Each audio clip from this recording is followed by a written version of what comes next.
Yesterday, he was the weakest student in the entire school. Today, the whole world is hunting him. They call him the hidden god, the monster who one-shot a red name boss. But here's the truth. Aiden was level 1, a magic apprentice, a complete failure, until he unlocked something that shouldn't exist. A system that multiplies everything by 10,000. One kill, thousands of levels. One trash weapon becomes a diamond rank artifact. Now the elites fear him. His ex wants him back. But Aiden, he's not here to prove them wrong. He's here to rewrite the rules of the world. Die laughing, Aiden. You're just a commoner. How dare you raise your voice at me? Kale's mockery echoes through the halls of White City High. It slices through the tension of awakening day. Aiden stands still. His eyes are cold, sharp. A flood of memories rushes into his mind. 1,000 years ago, games and reality became one. Science died. Monsters emerged. Data became the only truth. Today, everyone awakens a job. But Aiden's luck just ran out. He is a magic apprentice, the most basic, the weakest, the most pathetic job available. No strength, no potential, a walking disappointment with stats that don't even break one.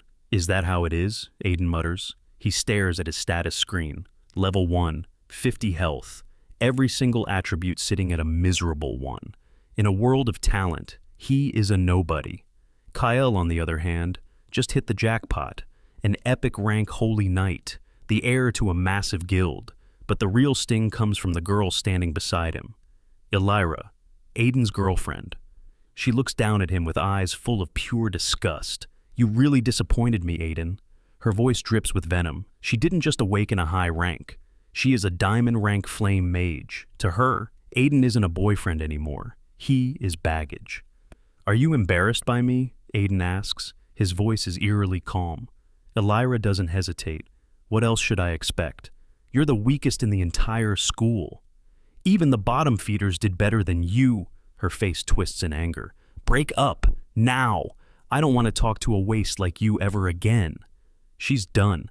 3 years of his hard work, 3 jobs a day to pay for her demands, his absolute devotion, all deleted in a single second. In this world, if you don't have power, you don't have value. Kyle laughs, stepping closer to claim his prize. Hear that? Your perfect scores were just a lie. You're garbage, Aiden. He brags about his epic rank. He claims he'll be the top of the city. Elira keeps twisting the knife, mocking Aiden's face as his only asset. Aiden stays silent. Anger burns behind his eyes like a hidden furnace. Then, the world freezes. A mechanical chime rings in his head. It's louder than their insults. Host awakening detected. Unlocking God-class system. 10,000 times critical hit. His heart pounds against his ribs. 1 unit of effort, 100 times the reward. The world of talent just met its worst nightmare. And Aiden? He's about to make them regret every word. The mechanical chime wasn't a hallucination. It was a lifeline. 10,000 times critical system. All rewards can be critical. Maximum reward, 10,000 times. Aiden's pupils shrink. The realization hits him like a physical blow. In a world where job rank is destiny, he just found a cheat code for fate itself. As a time traveler, he knew the legends, but feeling the rush of a system in his veins, that is something else. College testing, top universities, Garvard, it's no longer a dream, it's an inevitable reality. With a 10,000 times multiplier, even the weakest magic apprentice can become a god. Aiden's lips curl into a faint, dangerous smile. Elira sees it. It fuels her rage. What are you laughing at? She snaps. Her ego is bruised by his lack of tears. She expected him to beg. She expected him to crawl. But Aiden just looks at her with eyes like ice. Does it have anything to do with you? He retorts. No longing, no pain, just pure, unfiltered disgust. We're done. Don't contact me. Now, move. He pushes past the school beauty. She is nothing more than a common NPC. To Aiden, she's just baggage he finally dropped. Behind him, Elira's face twists with poison. She wanted a servant, not a breakup. Kale tries to swoop in. He flexes his epic status and promises of power, but she brushes him off in a fit of rage. Her standards are ruined by Aiden's looks. Kale, blinded by his own ego, blames Aiden. I'll show you how terrifying a holy knight is, he growls. He vows to hunt Aiden down. Meanwhile, the school is in an uproar. The genius student is now a garbage tier apprentice. They're already placing bets. How long will he survive in the wilds? How long until he becomes a cold corpse? But Aiden isn't listening. He's already at Adventurer Street, moving through shouting vendors and black market dealers. He ignores the trash gear. He ignores the overpriced potions. He needs the real deal. He needs to test his system. He walks into a high-end store. His gaze is fixed on the future. The world thinks he's a failure. They think his story is over. But with the first purchase he's about to make, Aiden is going to break the balance of this world forever. Welcome to Starlight Store. The greeting comes from Lunara, a woman with sharp eyes and a polished look. Professional high-end retail. Aiden doesn't waste time. He needs a wand to channel his magic. He needs armor to keep his level 1 body from being crushed. Lunara tries to upsell him, glowing gold rank dragon armor, but Aiden feels the sting of reality. He's alone. He's broke. His vampire ex-girlfriend Elira drained every penny he had. Just iron rank, he says. A bitter smile tugs at his lips. 70,000 credits. His entire life savings. Gone in a single swipe. He walks out with sturdy armor and a sturdy wand.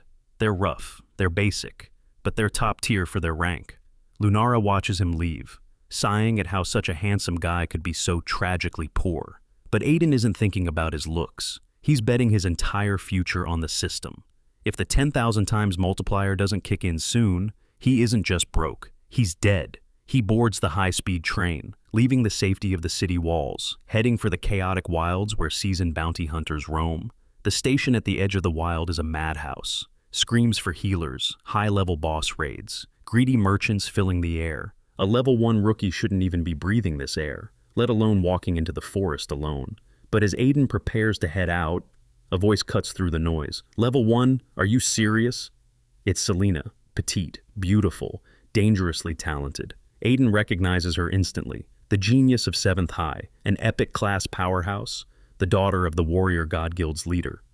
The wild isn't like school, handsome, Selena says. She blocks his path with a playful but worried look. Don't die the second you step out. Come with me. I'll help you level up. She's the elite of the elite, offering a lifeline to a failure. But Aiden's eyes are fixed on the dark trees ahead.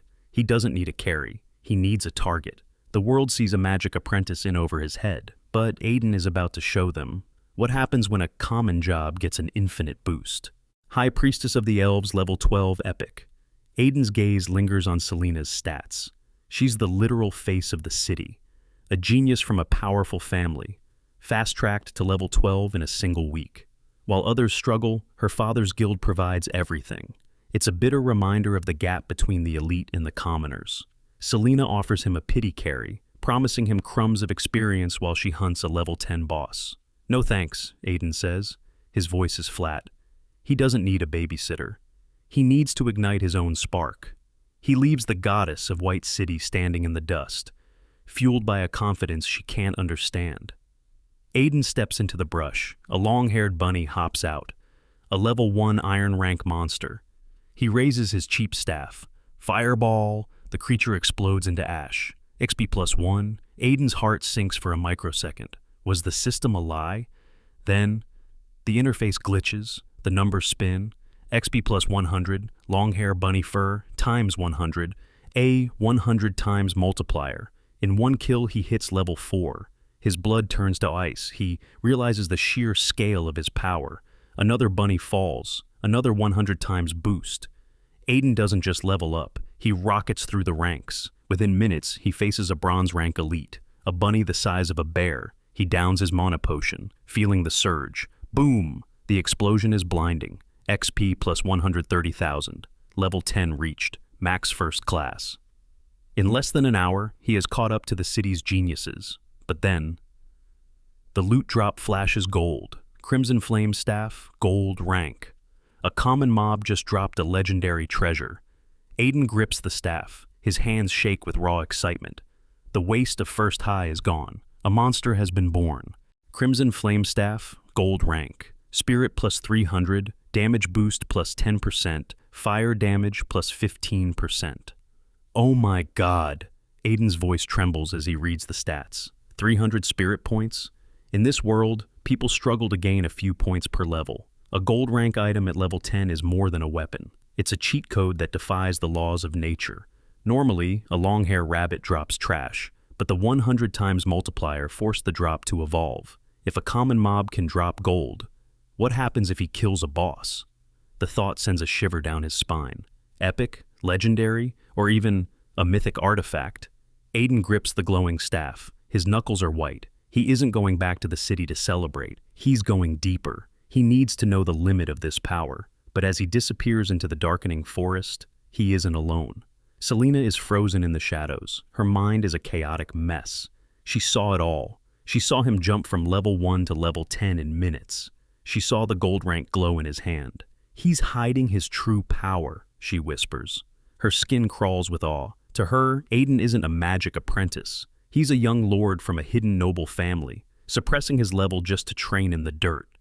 While Selena trembles at his mysterious background, Aiden faces a new nightmare. The Flame Viper, a silver rank elite, level 13, 7,200 HP. It's a mountain of scales and fire, 6 meters high, golden eyes that promise a slow, agonizing death. This isn't a school simulation. There are no respawns here. If he misses his shot, he's just another meal. Aiden feels the cold sweat on his neck, but the fire in his heart is hotter. He raises the crimson flame staff. The gem at its tip pulses like a dying star. He's done being the weakest. He's done being the failure. One fireball to change his life. One strike to prove that in a world of talent, a god-level system is the only thing that matters. Aiden's heart races, but not from fear. The crimson flame staff hums in his hand. The system's logic is finally clear. Hard work doesn't just pay off, it explodes. He squares his shoulders against the level 13 Flame Viper. If I can't beat a snake, I don't deserve this power, he mutters. He doesn't wait. Fireball. The spell streaks through the air, hitting the Viper dead center. The beast screams. Half its health bar vanishes in a single charred explosion. Aiden is stunned. A gold rank weapon in the hands of a weak apprentice makes him a walking nuke. The Viper retaliates, spraying toxic green venom, conjuring pillars of fire. This is the moment of truth. One touch means instant death. Aiden's mind flashes back to every combat theory he ever mastered. He moves like a ghost, darting in a jagged S shape, leaving the Viper's golden eyes spinning. The beast misses every strike, slamming its head into a tree in a fit of blind rage. My turn, Aiden whispers. Another fireball, another explosion. The giant snake collapses into a heap of burning scales. The screen in his mind goes white with notifications. XP plus 270,000, 100 times multiplier triggered. He's drowning in loot, hundreds of hearts, scum, and eyes. But then, skill book, blazing tornado, platinum rank. Aiden nearly stops breathing. Platinum? Even his school principal only dreams of gold rank skills. A dual element catastrophe. Fire and air, low mana cost, unblockable damage. It's a skill designed to turn cities to ash. But the silence of the forest is broken. The crunch of boots. A group of seasoned scavengers emerges from the shadows. Their eyes are greedy. They spot the mountain of high-tier materials. Hand it all over and walk away, a sly-looking man sneers. He brandishes a blade. They see a kid in cheap iron rank armor. They see an easy target. What they don't see is the platinum rank storm brewing in Aiden's eyes. The hunt isn't over. It's just found better prey. Aiden didn't flinch. To these scavengers, he was just a level 10 kid in cheap armor. Easy prey. To Aiden, they were just targets to test his new reality. He scanned them. A rat-faced level 14 assassin, a level 19 heavy shield knight. In any other world, they'd crush him. But they didn't know about the gold rank staff. They didn't know about the platinum rank storm in his mind. "What are you laughing at, kid?" the assassin sneered. Then, his eyes caught the glow. "Gold rank? Kill him. That weapon alone is worth millions on the black market." Greed replaced caution. The gang of 7 surrounded him. Their eyes burned with bloodlust. Even the knight didn't care about Aiden's background. "Kill him now, and we join the dark cult tonight," he growled. They closed in, exactly where Aiden wanted them. Point-blank range, total wipeout. Aiden's smile widened, cold, mocking. Blazing tornado! The forest screamed. A massive vortex of fire and wind erupted from the earth. 100 meters wide, turning the night sky into a furnace. "A forbidden spell!" someone shrieked. But the words were swallowed by the roar. It wasn't a fight, it was an execution. One by one, the experienced hunters were shredded, turned into a bloody mist. Their high-level armor melted like wax. Aiden watched the carnage, feeling the rush of experience points flooding his system. No guilt, just the cold realization of his power. But as the smoke cleared, his brow furrowed. The count was off. One was missing. The last man standing is the assassin. He's shaking. His face is a mask of pure, unadulterated horror. He stares at Aiden like he's looking at a god of death. 7 elite killers, wiped out by a teenager in seconds. Who are you?" he stammers. His voice is a pathetic, high-pitched squeal. Aiden doesn't answer. He's already analyzing the battle. "My aim was off," he mutters to himself. "I need to lock on faster next time." He raises the crimson flame staff one last time. No need for an explosion. A simple fireball will do. The assassin screams, promising treasures, promising secrets, but the sun-bright flame hits him dead center. Boom! Another pile of ash. "I kill you," Aiden says with a cold smile, "and your things become mine anyway." He expects a reward, but he isn't prepared for the avalanche. Exp plus 340,000. Exp plus 1,230,000.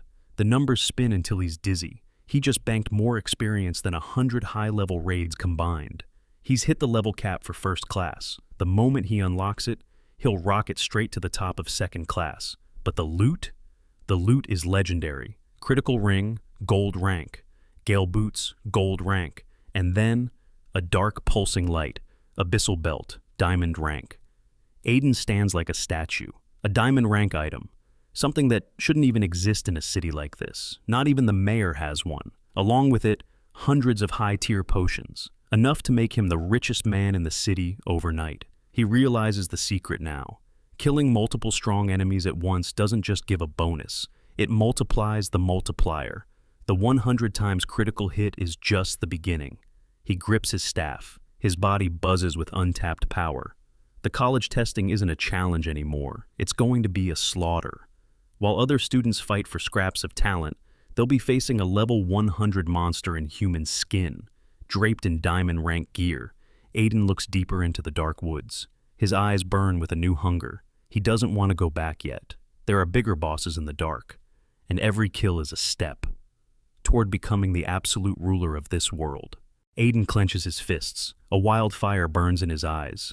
Who says hard work is useless? With a 100 times critical multiplier, every drop of sweat just turned into a flood of power. He scans his new gear. His breath hitches. A critical ring with massive damage buffs. Wounding bracers adding 100 points to his spirit.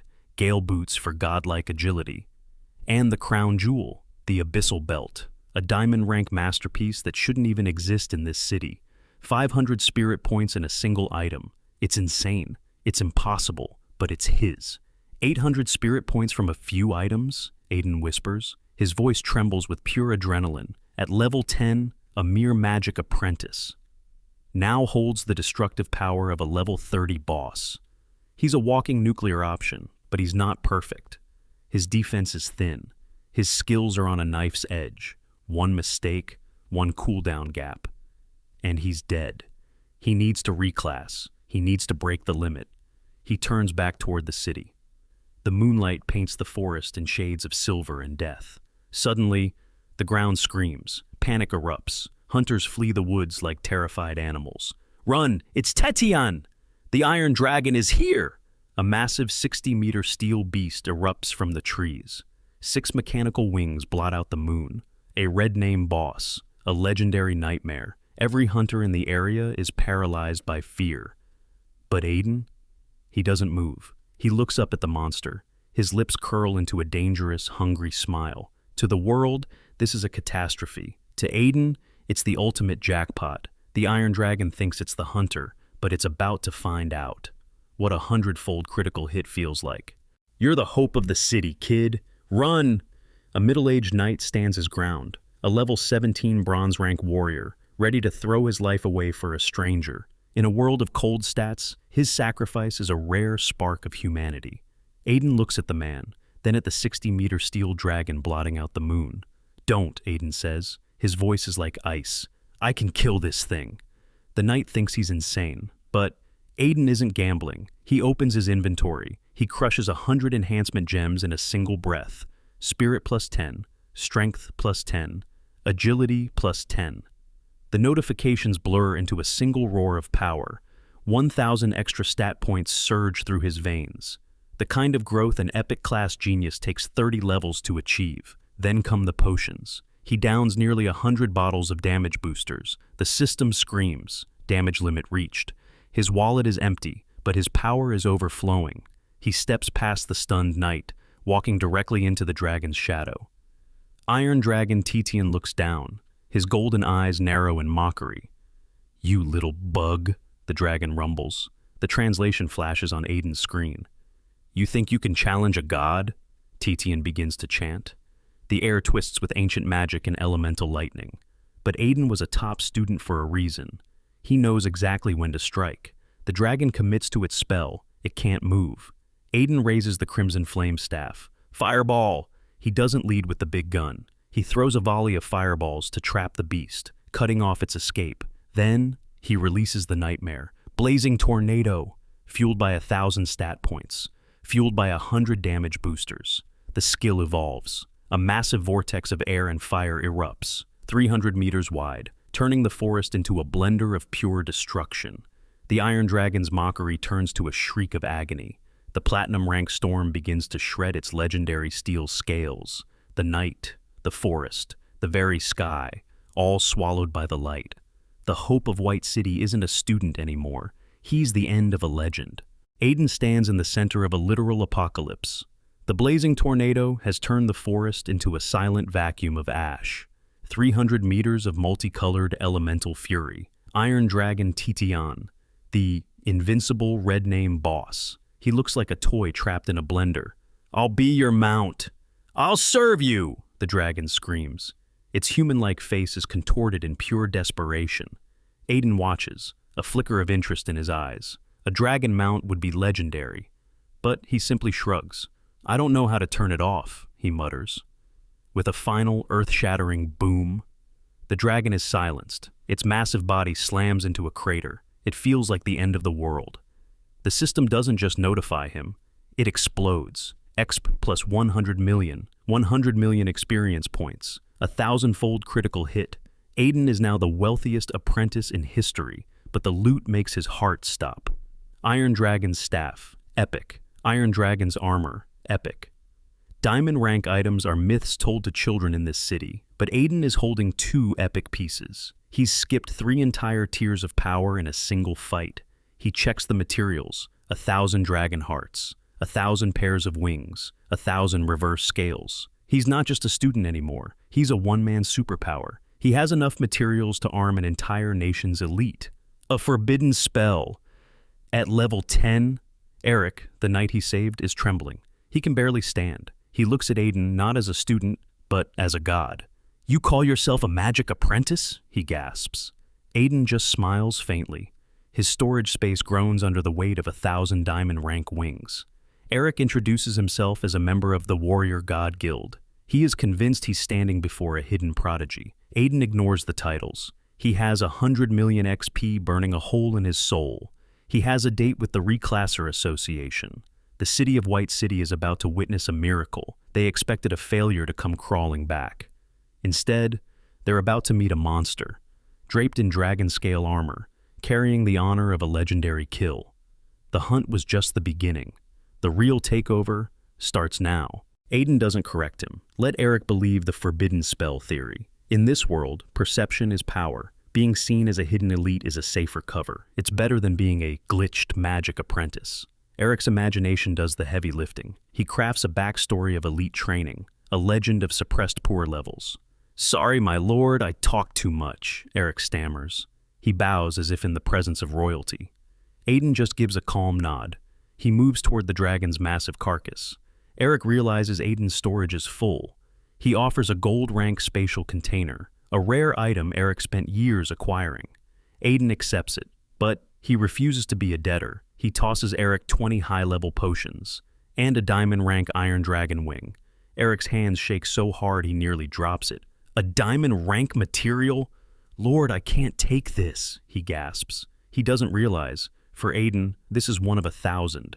Aiden simply says, take it. He uses the container to swallow the dragon whole. To Eric Egg, this casual generosity is the ultimate proof. Only a young lord would treat diamond rank material like a tip. As Aiden walks back toward White City, the moonlight paints his path. He leaves behind a crowd in absolute shock. The silence is broken by a roar of gossip. A level 10 mastering a forbidden spell? He has to be from the magic capital. Did you see that wing? He gave it away like it was nothing. The legend of the hidden prodigy begins to spread. It ripples through the ranks of the Warrior God Guild. They think they've seen a genius at work. They have no idea. They've just witnessed the birth of the world's most dangerous player. Aiden tosses a diamond rank dragon wing to the stunned knight. He handles it like it's pocket change. Behind him, the forest is a graveyard of secrets. The survivors are losing their minds. They have concocted a legend of their own. A hidden prince from the imperial capital. A young lord guarded by invisible level 80 masters. To them, his small storage is tactical training. His low level is power suppression. They don't see a student. They see a god walking among men. Call my father, right now. Selena's voice cracks over the phone. Her body trembles in the shadows. The daughter of the Warrior God Guild has seen the truth. She watched him delete an iron dragon with a forbidden spell. For 18 years, he was a ghost in this city. A clean slate. Now, she realizes the terrifying reality. This isn't just a prodigy. This is a monster hiding in plain sight. Her warning is sharp. Don't ever offend him. Aiden lies on his bed, staring at the leaking ceiling of his cramped apartment. The silence is deafening. Just this morning, he was the school's laughingstock. Now, he's a dragon slayer. His inventory is a mountain of diamond-rank treasure. 100 million experience points burn in his soul, enough to skyrocket past level 30 in a heartbeat. He stands up. His movements are sharp, energized. He pulls 2 items from the darkness of his storage. The Iron Dragon's staff, the Iron Dragon's armor. Epic rank. The room explodes with a cold, legendary light. The city is still whispering about the hidden prodigy. They have no idea. The real storm is just starting. Aiden stares at the screen. His breath hitches. Iron Dragon's magic staff. Iron Dragon's battle armor. Both are epic rank. Both are top tier. But there's something wrong. These items are already enchanted. The system, it's rewriting the rules of reality. Aiden realizes his heart is hammering against his ribs. A 1,000-fold critical hit didn't just give him gear. It birthed items that shouldn't exist. He dons the armor, a medieval masterpiece of steel and dragon soul. He grips the staff. Its jewels pulse with a cold, ancient power. In his cramped, leaking room, Aiden looks in the mirror. He sees a god staring back.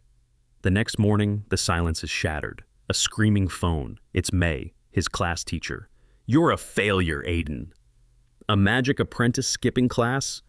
Drop out before you ruin our school's average. She spits insults like venom. Her voice is fueled by years of bullying. Aiden doesn't flinch. He doesn't argue. Fine, he says. His voice is like ice. I'll drop out. He knows the game. Kyle and Elira, the school's new golden couple, they are pulling the strings, using their family's influence to crush him. Aiden hangs up. A dangerous smile curls his lips. They want him gone? Fine, but they've forgotten one thing. In 1 month, the college testing begins. By then, he won't just be level 10. With 100 million experience points in his pocket, he's going to be a level 30 monster, draped in epic rank steel.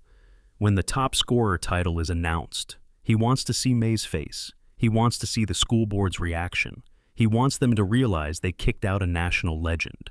He calls a taxi. His eyes are cold and focused. The failure is heading to school. One last time. Aiden scrolls through WeChat. He checks in with Lunara. Do you buy materials? The reply is instant and panicked. Materials? Yesterday you left with basic iron trash. Haven't you seen TikTok? The city's on fire. Aiden frowns, opening the app. The top 3 trending topics are all about him. slain the dragon. Forbidden spellmaster, mysterious young lord.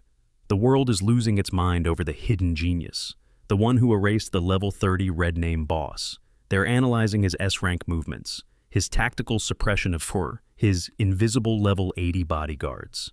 Every comment section is buzzing, from the capital to the magic capital. They think he's a god. They think a disaster is coming.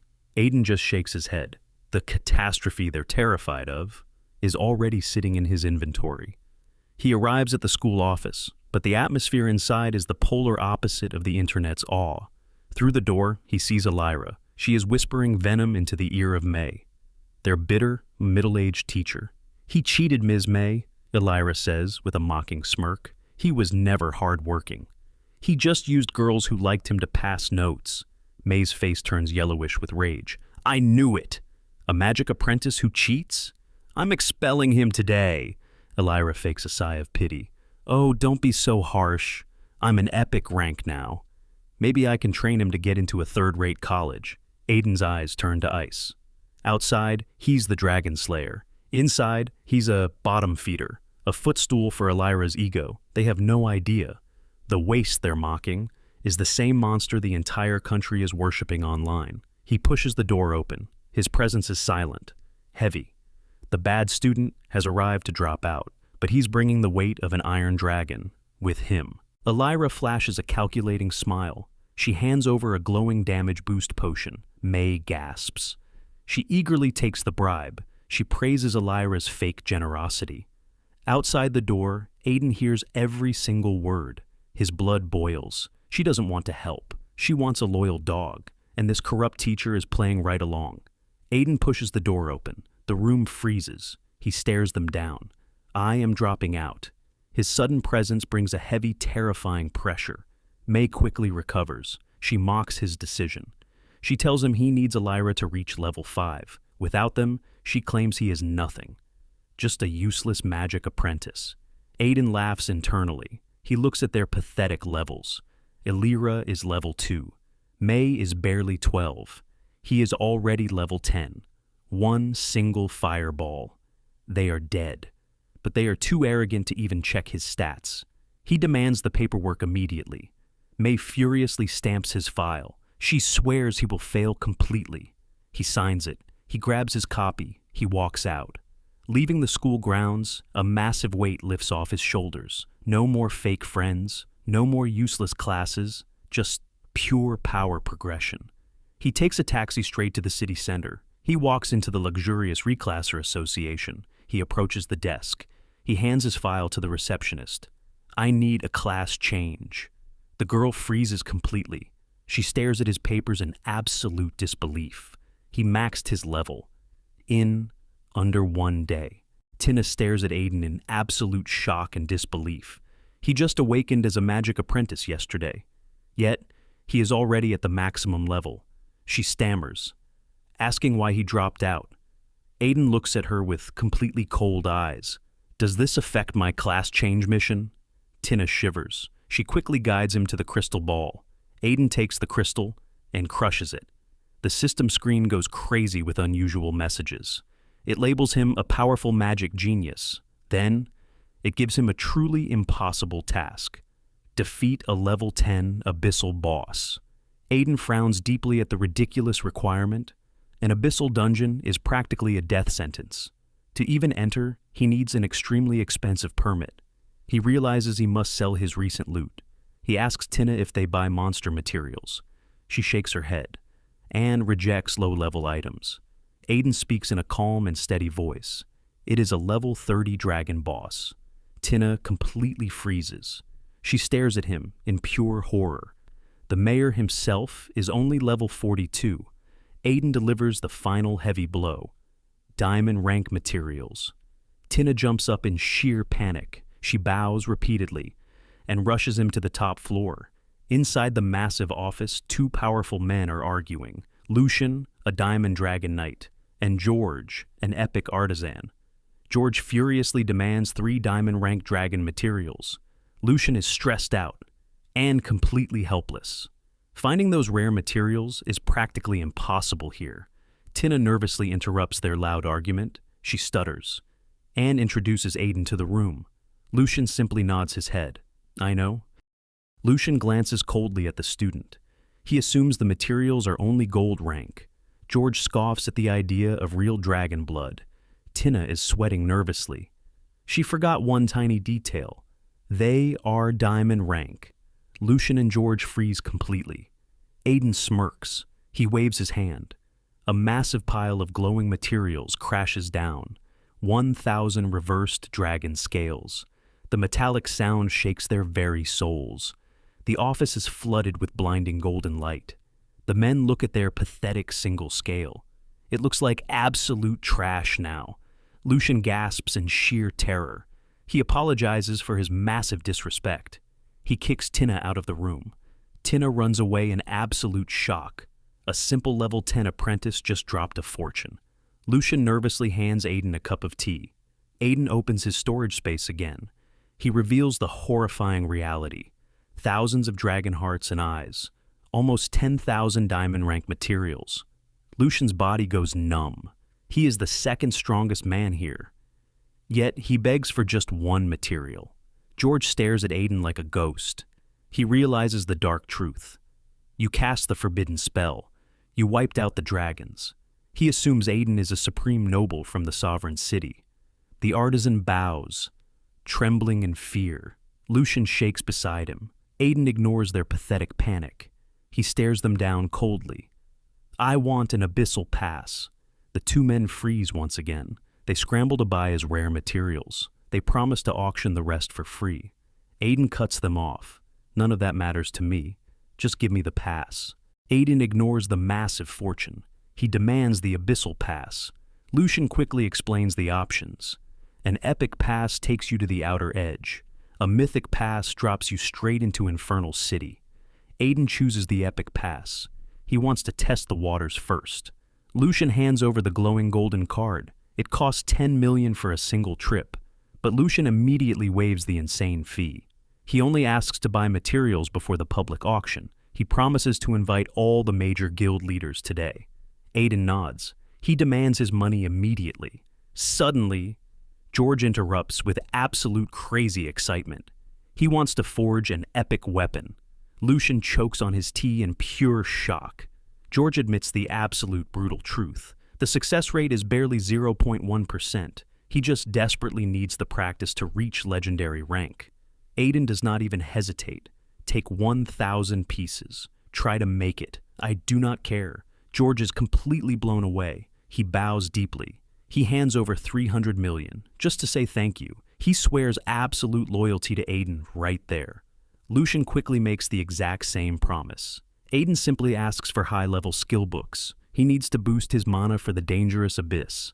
Lucian rushes to bring the books, without any questions. Lucian places 7 glowing skill books directly on the table. Aiden scans them quickly. 2 are platinum rank. 1 is diamond rank.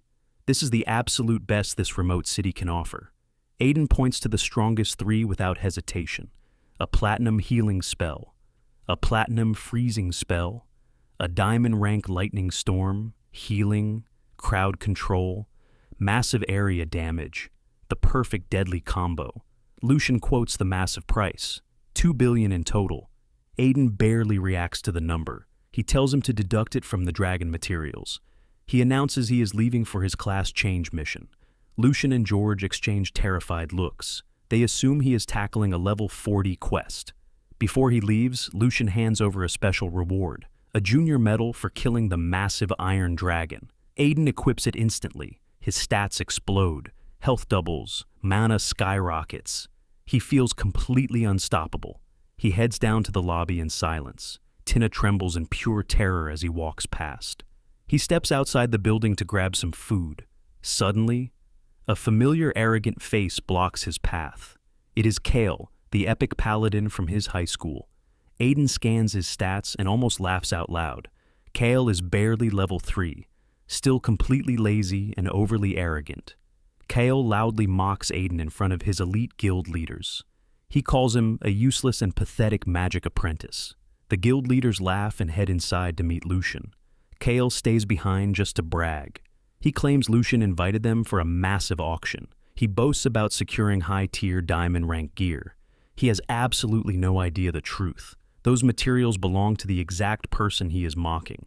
Kale shoves his arrogant face forward. He loudly brags about diamond rank gear. He claims his Dragonlight Guild will secure 3 legendary pieces. He sneers down at Aiden. He promises to erase him completely. Aiden just smiles calmly. He walks away. He already knows the hilarious truth. Those exact guild leaders are currently rushing to buy his own materials. Let them pay the deposit. Let them build their hopes. The upcoming crash will be beautiful. Aiden heads to the city's most expensive restaurant. He sits by the window. He orders a $10,000 meal. After eating, he walks to the Starlight store. He desperately needs mana-boosting equipment. The clerk, Lunara, greets him. He demands the highest rank item they have. She hesitates. She mentions a broken platinum rank ring. It costs 400 million. She laughs awkwardly. She thinks he is just joking around. Aiden calmly pulls out his bank card. Then, he tosses her his phone. Lucian is on the line. The city's second most powerful man speaks with extreme respect. He agrees to cover the missing 100 million. Lunara completely freezes. Her brain short-circuits. She stares at Aiden in absolute terror. She runs to process the paperwork. She returns trembling. She brings the delicate ring and an extra gift. The store owner heard the news and panicked. He slashed 50 million off the price. He gifted 2 free platinum skill books, Cloaking Art, and Eye of Insight. Aiden coldly accepts the powerful tools. He turns his focus to the delicate ring. Aiden stares at his new platinum ring. The magical stats are incredible. It once belonged to an ancient great demon lord. Lunara mentions the item is actually broken. If repaired, the massive stats will immediately double. Aiden thinks of the epic artisan. Maybe George can fix it later. He ignores Lunara's nervous rambling. He raises his hand. He crushes the epic permit. Lunara gasps in absolute horror. She finally connects the terrifying dots. The limitless wealth. The legendary connections. He is the rumored forbidden spell user. The space suddenly distorts violently. Aiden vanishes completely. He lands in a freezing world of dead bones. The abyssal sanctum is pitch black. He quickly summons a fireball for light. A terrifying monster steps out of the shadows. A level 10 skeleton soldier. Aiden does not hesitate at all. He fires a single explosive blast. The skeleton shatters instantly. The system grants a 10 times multiplier. Just 20,000 experience and useless trash. Aiden frowns deeply at the terrible loot. He is far too strong now. Weak monsters give absolutely garbage rewards. He desperately needs to hunt bigger prey. Suddenly, a massive magical disturbance shakes the dark ground. A terrifying heat wave hits him hard. A massive burning monster blocks his path. A gold rank boss. Level 15, Fire Demon. Aiden grips his staff. The real hunt begins. A massive flame demon blocks Aiden's path. Its giant wings flap heavily in the dark air. The level 15 boss sneers at him. It mocks his pathetic level 10 Magic Apprentice class. It calls him a free meal. The noble demon promises to eat his heart. It wants to turn him into an undead slave. Aiden does not waste a single word. He raises his staff. Ultimate Frost. A terrifying wave of ice explodes outward. The freezing energy instantly covers the flying demon. The boss freezes completely in place. Its eyes bulge in absolute fear and sheer disbelief. How does a mere apprentice have such terrifying magic? It cannot even scream. It becomes a solid ice statue. Aiden follows up immediately. Thunder's Wrath. A deafening storm of lightning tears through the abyss. Countless bolts smash the frozen demon into pieces. The boss is dead. Aiden is completely stunned by his own insane power. The system grants a massive 100 times reward multiplier. 2 million experience points flood his stats. He receives hundreds of gold-ranked demon swords. His second-class mission is instantly completed. The impossible task took only 1 single second. He can now mass-produce high-end gold-ranked gear. Aiden smirks. He decides to stay a little longer. He walks through the terrifying abyssal sanctum with total ease. He spams his frost and lightning combos everywhere. Skeleton knights shatter. Demons turn to pure ash. Ghost bosses evaporate. He reaps millions of experience points instantly. Hundreds of rare materials overflow his massive inventory.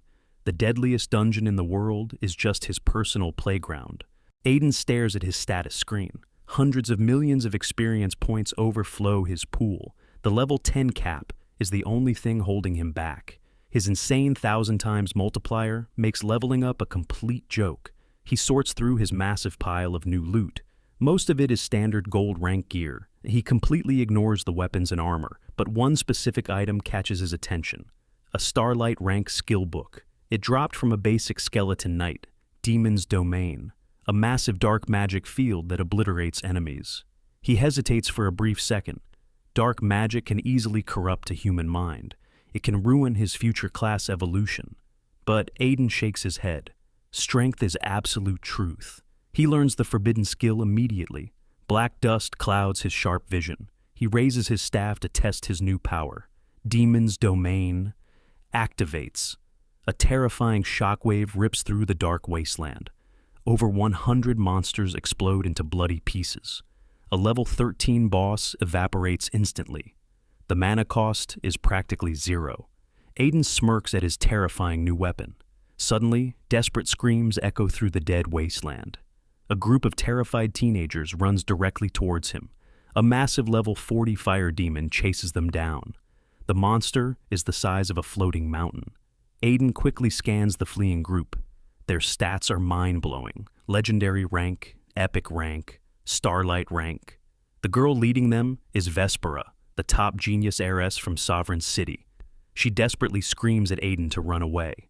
The Demon Lord's messenger tries to block the monster. The epic troll warrior raises his heavy shield. He steps forward. He gets crushed. The massive boss blasts him away effortlessly. The demon steps through the flames with a cruel smile. It looks down at the pathetic humans. The massive flame demon sneers down at the cornered elite teenagers. He violently mocks their high ranks. He threatens to eat their hearts to evolve. Vespera fiercely holds her ground, without fear. She threatens him right back. Human lords have reached level 100, she loudly warns him. Her powerful father could crush him instantly. Oslu completely loses his temper. He unleashes a terrifying wave of suffocating dark energy. Aiden quietly scans the giant monster. An epic rank, level 40 boss, 5 million health points, a wanted national red name target. Aiden does not hesitate for a second. He rapidly drinks 200 damage boost potions. His attack power hits the absolute limit. He steps directly in front of the panicked Vespera. He raises his staff high. Ultimate Frost. Vespera desperately tries to pull him back. She suddenly freezes in pure absolute shock. The massive level 40 demon is completely encased in solid ice. It cannot move a single inch. She quickly snaps out of it. She screams for an attack. The elite teens unleash absolutely everything they have.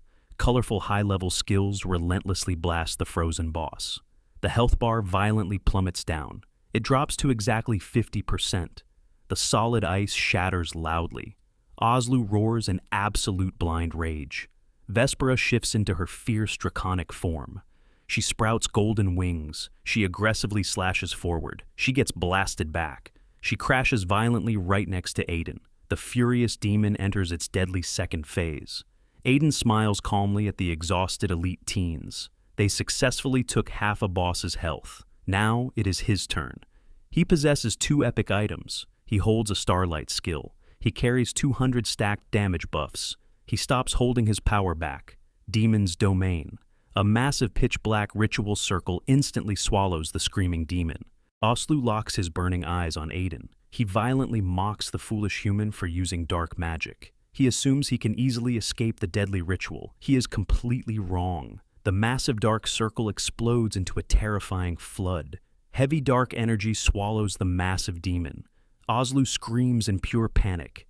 He desperately tries to break free. Vespera and her elite team block his escape. Aiden shouts at them to back up immediately. He furiously chugs mana potions, one after another. He pumps infinite mana into the deadly dark domain. The field rapidly expands. It crushes the monster. Oslu's health violently plummets to 30%. The demon erupts with blinding red light. He violently pushes against the suffocating energy. Aiden demands they hold the raging monster back. Vespera signals her teammate Vivi. The girl sacrifices all her remaining energy. She casts Demi-Lord Boost on Vespera and collapses. Vespera shifts into a glowing golden dragon. She charges forward with her Dragon Roar sword. She violently slashes the towering demon. The impact is deafening. Vespera is blasted back. She spits up blood. She crashes right at Aiden's feet. Oslu's arm is torn apart. The boss drops to exactly 10% health. Vespera has nothing left. She looks up at Aiden in total despair. She begs him to run away. Aiden cancels his dark domain. He chugs even more mana potions. He stares down the terrifying demon. "Give me 10 seconds. Vespera places her absolute trust in him. She screams for John. The troll warrior unleashes his frenzy blood. He mutates into a massive towering giant. He stands in the demon's deadly path. Oslu punches him. John is crushed. The three elite geniuses lie broken on the ground. The furious demon charges directly at Aiden. Aiden simply smiles. Vespera stares at Aiden with absolute despair. John will be crushed in exactly 5 seconds. It is far too late to do anything. She deeply regrets stepping foot into the deadly abyss. She slowly closes her eyes, preparing for death. A deafening thunderclap rips her eyes wide open. A terrifying storm of pure lightning engulfs the crippled demon.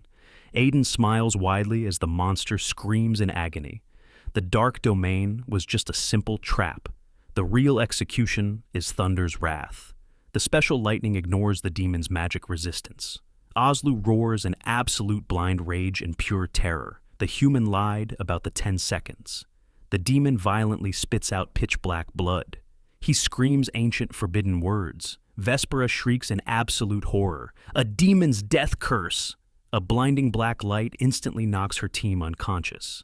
The dark energy slams directly into Aiden. A terrifying system log pops up. You are cursed. He is now a glowing lighthouse for every demon within 10 kilometers. The massive demon violently crashes to the ground. The national-level epic boss is dead. Aiden's system goes absolutely crazy. 200 million experience points flood his stats. He receives 500 glory points, a special middle-rank medal, but the real treasure drops next. 1,000 epic demons' hearts, the ultimate material to force a class upgrade. Aiden's eyes widen with absolute excitement. His pathetic magic apprentice class can finally evolve. He plans to crush Kale's arrogant rank in the future. The boss drops 2 incredible items: a broken legendary rank flame demon staff, and an epic flame demon cloak. Aiden instantly equips the powerful cloak. It grants massive defense, and the rare ability to fly. He quickly heals the unconscious elite team with his new platinum spell. Vespera slowly opens her eyes. She stares at the dead boss, and then at Aiden in absolute disbelief. "You actually killed it?" Vivi slaps her own face to make sure she is not dreaming. Suddenly, Vespera's face turns deathly pale. "We need to run right now." Aiden looked down at the dead body of the flame demon Oslu. Vespera screamed at him to run, but the demon was already dead. Why should they run? Suddenly, a bright red light lit up the dark sky. A heavy pressure filled the air. Aiden looked into the distance. He was shocked. His face became serious. "Is there another boss?" Vespera quickly stood up and helped Vivi. "This is the territory of Demon Duke Ethan." The flame demon was just his servant. "We must leave now," Aiden gasped.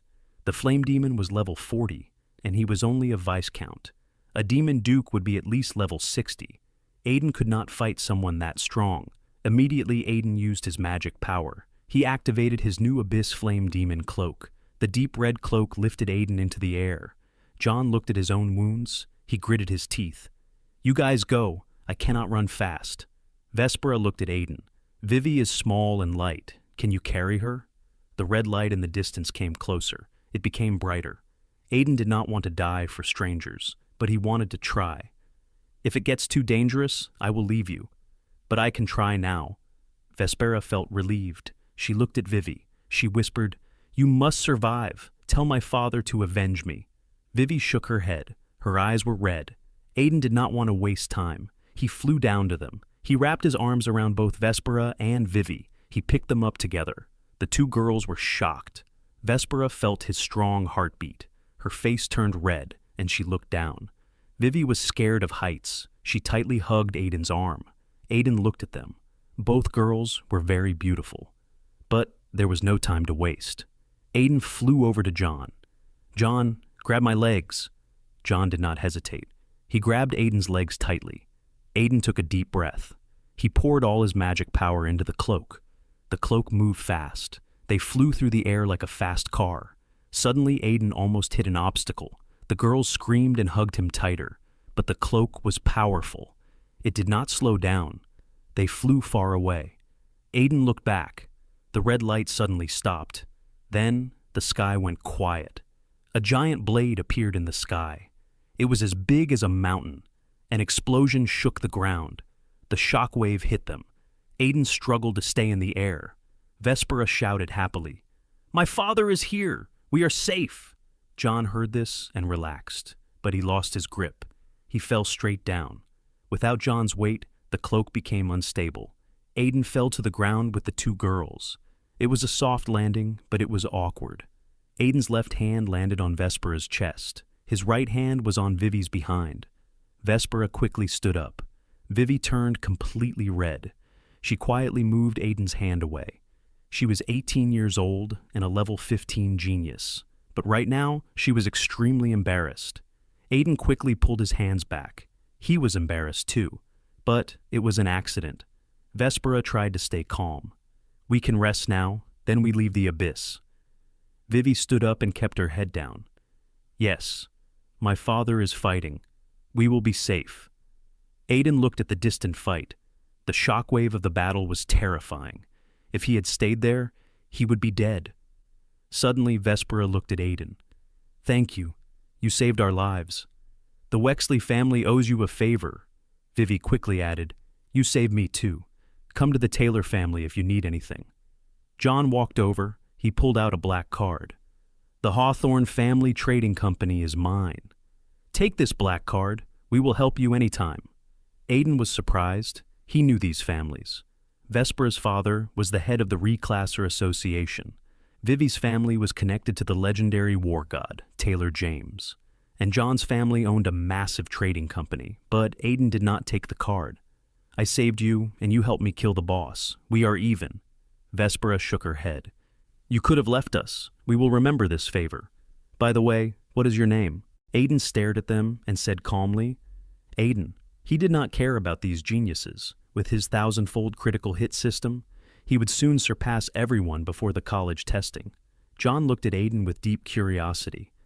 "Aiden, what is your class and level? Your skills were too strong." Vespera and Vivi also listened closely. Aiden replied flatly, "Just a regular magic apprentice." John was confused. He whispered to Vespera, "What level is that? Is it a legendary class?" Vespera stood frozen in shock. She recovered and said, "It is the basic, weakest iron rank." John froze. An iron rank could use a level 40 boss's freezing skills and strike down the flame demon? It was impossible. Aiden must be joking. Aiden saw their disbelief and felt helpless. He really was just a level 10 magic apprentice. But he had no time to explain. "I have things to do. We will meet again if we are lucky." He wanted to go back to the White City. He had to submit his class change task. Before they could speak, Aiden activated his exit. He vanished. Vivi reached out and shouted, "Wait!" But he was already gone. Vespera hit her own head in regret. "I forgot to ask him about Oslu's heart. Epic demons' hearts are so rare." Then she noticed Vivi staring blankly at the empty space. "What is wrong?" Vivi swallowed hard. Aiden was not joking. "My class can track precise information." "He really is a level 10 magic apprentice." Vespera and John gasped. "A level 10 iron rank killed a level 40 abyss boss?" Vespera took a deep breath. "He must be a hidden genius from a secret powerful family. We can use his abyss pass to find him in the real world." She looked down at her chest. Her face turned slightly red. Meanwhile, in the Starlight store of the White City. Lunara stared at her phone. She was watching a viral video of a mysterious genius. She whispered, "He used an epic realm pass. I hope he is safe." Suddenly, a light flashed. Aiden appeared right in front of her. He looked completely fine, without a single scratch. Lunara's eyes widened. "Mr. Aiden?" But Aiden did not stop. He walked past her and headed straight for the Reclasser Association. Lunara was disappointed, but she quickly followed him. Aiden entered the main hall of the Reclasser Association. Suddenly, he stopped. Kale and Elira were standing nearby. Kale was smiling confidently at Elira. "Do not worry. My father sent a level 30 expert to protect us. In 1 week, we will reach level 10 and take the class change quest." Elira was about to reply when she saw Aiden. She quickly looked away, feeling uneasy. Kale noticed her gaze and turned. He sneered when he saw Aiden. "Well, look who it is. Magic Apprentice Aiden. What are you doing here? With your weak iron rank, a wild monster could easily kill you. How about this? Beg me, and I might let you follow us to get some easy experience." Aiden smiled faintly. "Thanks for your concern. But tell me, is your Dragonlight Guild about to fall apart soon?" Kale laughed out loud. "Fall apart? Ridiculous. Our guild is about to become famous across the entire region." Aiden looked at him with mockery. Elira walked up to Aiden, looking serious. "Aiden, strength is everything in this world. Did you come here to win me back? It is too late. I have decided to go with Kale." Aiden looked at her coldly. "Your choices have nothing to do with me. And do not be so full of yourself. I am here to submit my class change quest." Kale and Elira froze. Submit a class change quest? That required level 10. How could an iron rank magic apprentice level up so fast? Aiden ignored their shocked faces. He walked past them toward the registration desk. Aiden walked to the registration desk and looked at the staff member. "Hello, I am here to submit my class change quest." Tina, the staff member, quickly looked up. She recognized his voice. "Mr. Aiden, have you completed the class change quest already?" She was shocked. He had only taken the quest yesterday.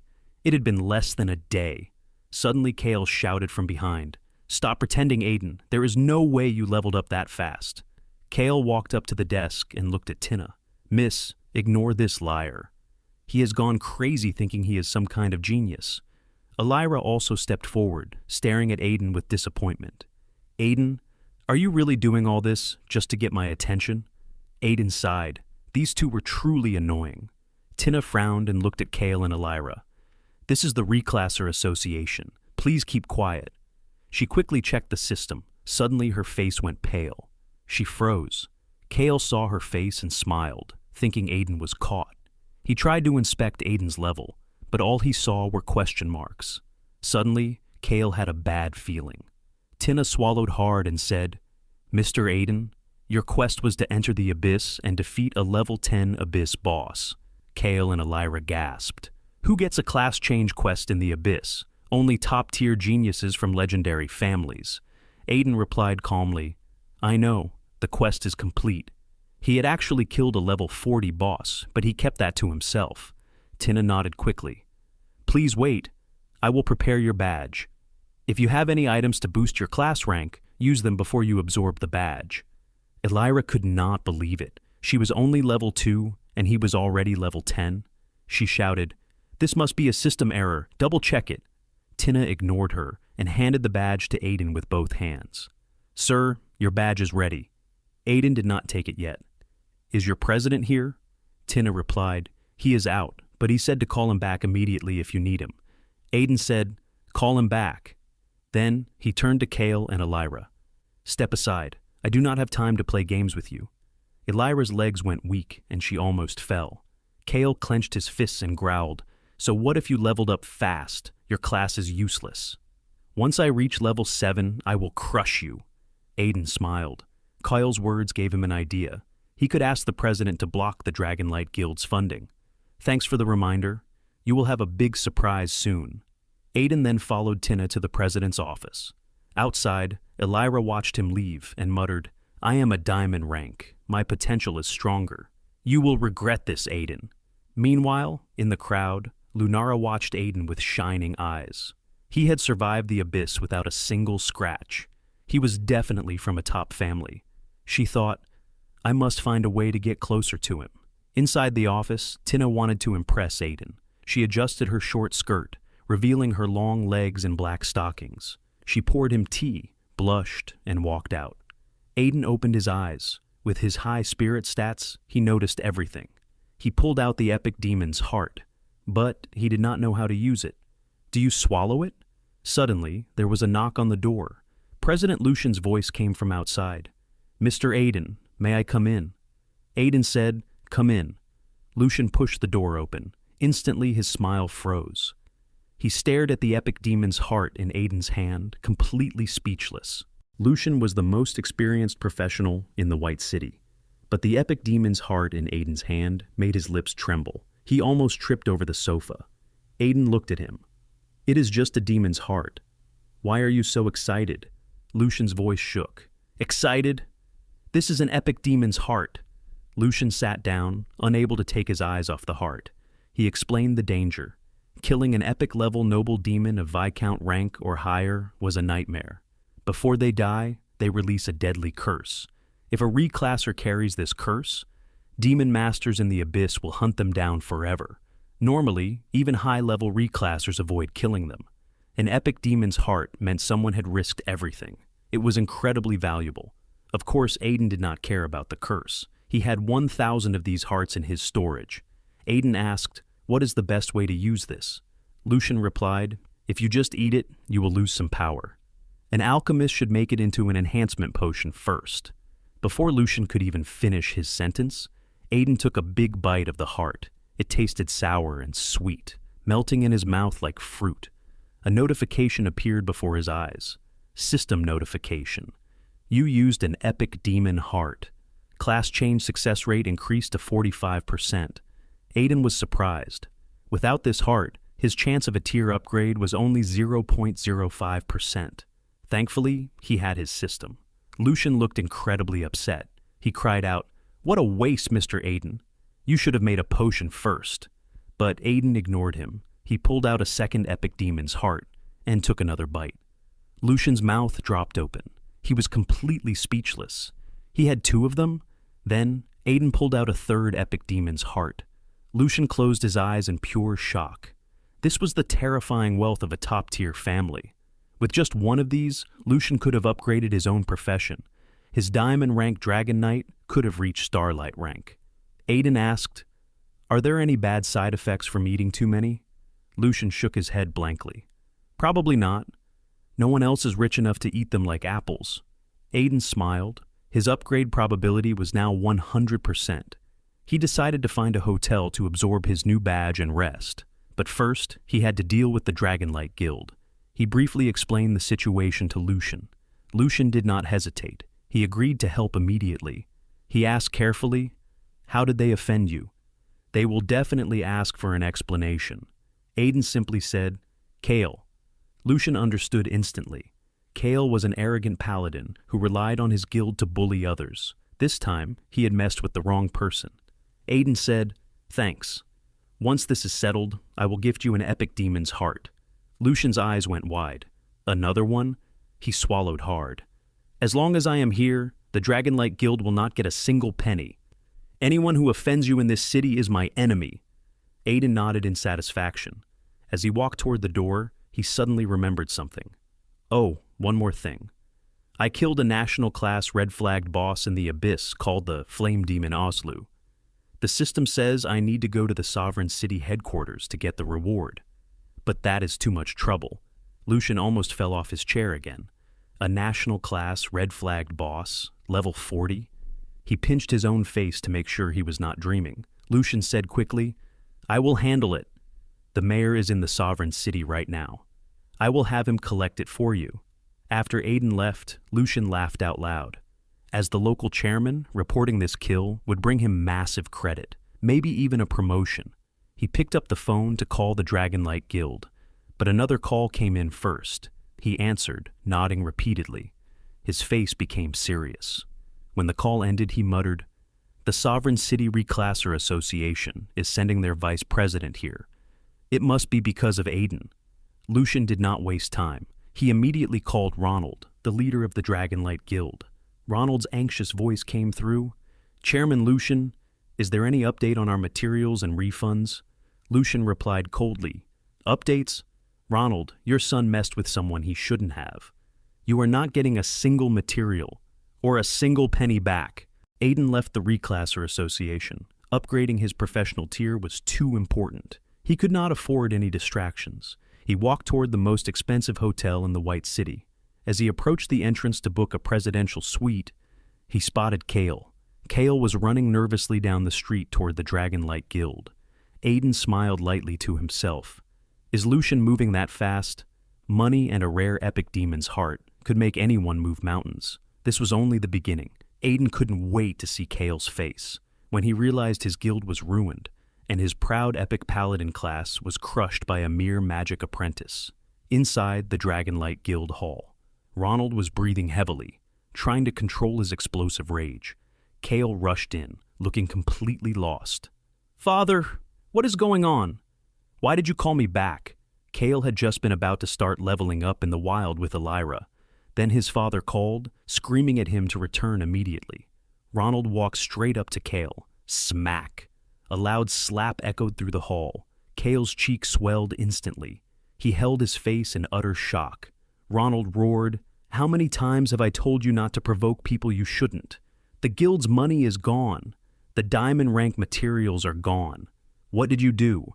Before Kale could answer, Ronald slapped him again. Kale fell to the floor, terrified. "Father, I didn't provoke anyone. I don't know what happened." Ronald kicked him in the stomach. "The deposits are stuck. The guild is ruined, and you expect me to believe you?" Kale wanted to cry. He had done nothing but chase Elira lately. "Don't hit me. We need to find a way to solve this." Ronald took a deep breath to calm down. "Lucian gave me a tip. The vice president of the Sovereign City Association and some elite geniuses are coming tomorrow. The mayor is hosting a welcome banquet for the top students and powerful families. The owner of those diamond materials will be there. You must apologize to them, or our guild is finished." Kale nodded quickly, terrified of his father's anger. Ronald helped Kale up and sighed. "This is also a chance.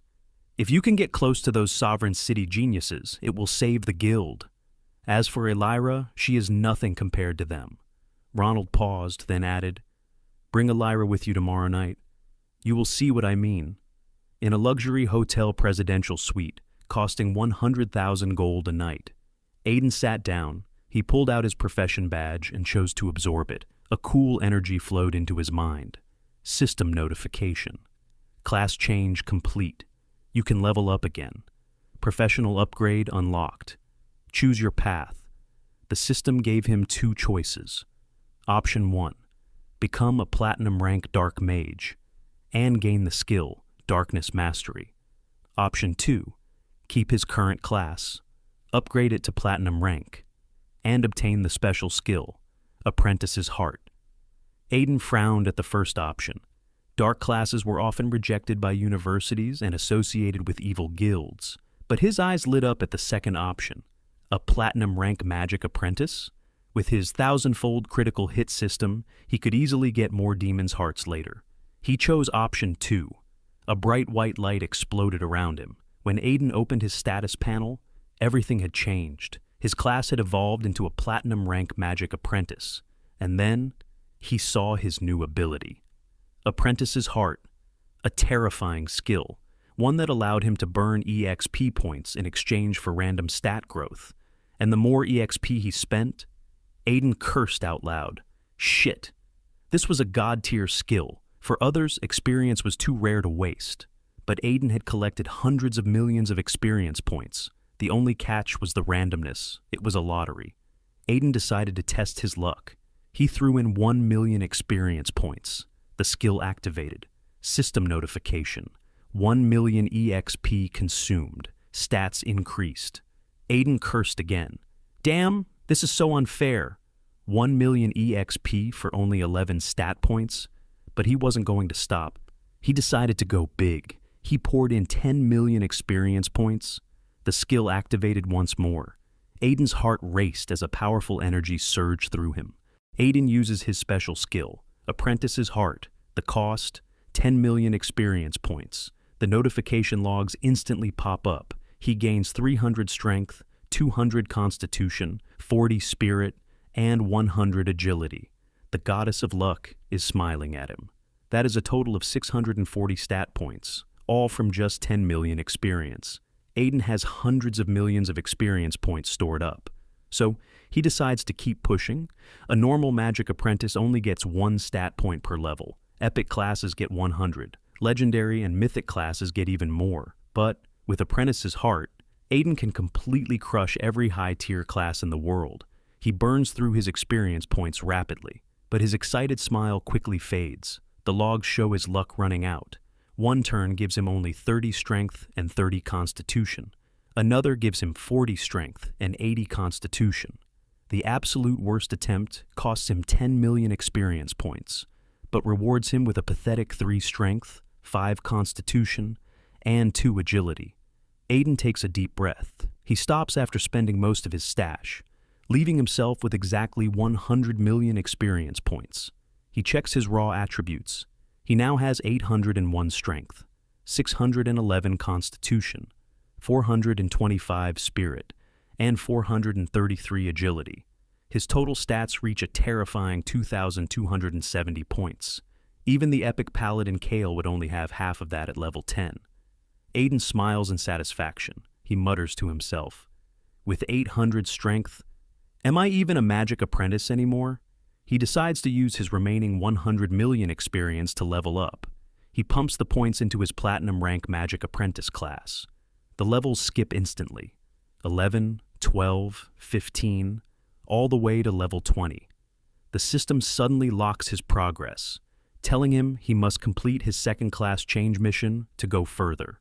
It took less than a minute. Meanwhile, the arrogant Elira is still sitting at level 2. Aiden thinks about the upcoming college testing. With his 10,000 times critical hit system, he aims for the absolute top university in the country. He leaves the hotel and heads straight back to the White City Reclasser Association. Inside the building, he immediately hears a screeching, familiar voice. It is his old teacher, May. She is screaming at the receptionist, Tina, demanding her missing teaching reward. Tina tries to calm her down, but May just scoffs and barks. "My time is valuable. The top students, Kale and Elira, are my students. Even the city government invited me to a grand dinner tomorrow." "Hurry up!" Tina whispers an update to her, and May beams with pride. She turns to leave, but bumps right into Aiden. Her smile turns into a look of pure disgust. She sneers at him. "Are you regretting your choices? Wanting your student status back?" She calls him a useless loser, someone who will stay at the bottom of society forever. Tina stands frozen behind the desk, terrified. She knows that even Chairman Lucien bows to Aiden. Before Tina can intervene, Aiden speaks calmly. "People like you are beyond help." He walks right past May to stand in front of Tina, but May follows him, bragging loudly about her upcoming promotion. Aiden finally snaps.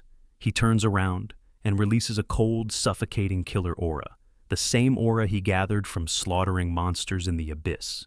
May turns deathly pale, feeling like a vicious beast is staring her down.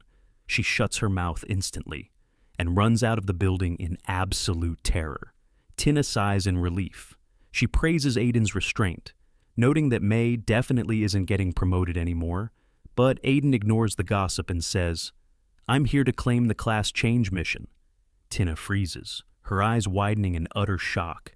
She stammers nervously. "Are you here for the second-class change mission?" Aiden nods. Tina quickly prepares the crystal ball. Assuming Aiden is a hidden genius from a supreme noble family, Aiden crushes the crystal. The system screens flash wildly. The system notes his unbelievable speed and gives him a much harder task. The notification reads, "Kill a level 30 Abyss Noble Demon boss to unlock the limit."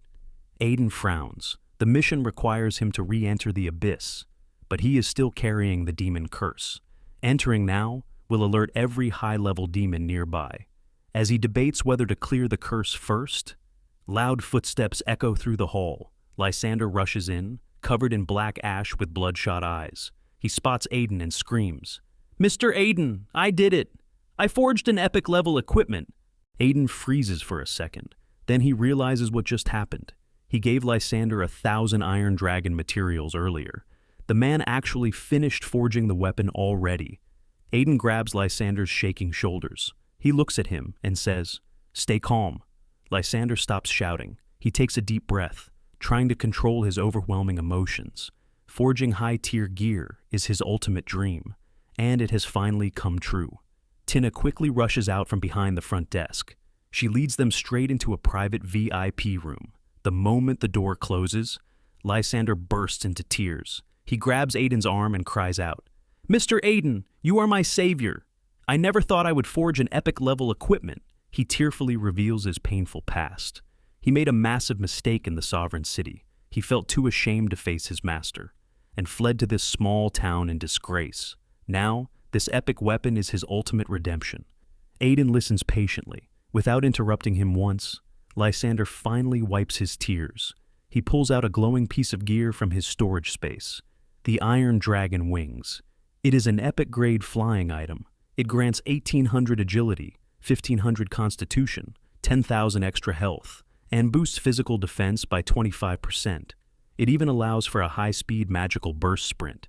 Aiden's eyes light up with excitement. He lacks mobility skills, and as a ranged caster, getting caught in close combat is fatal.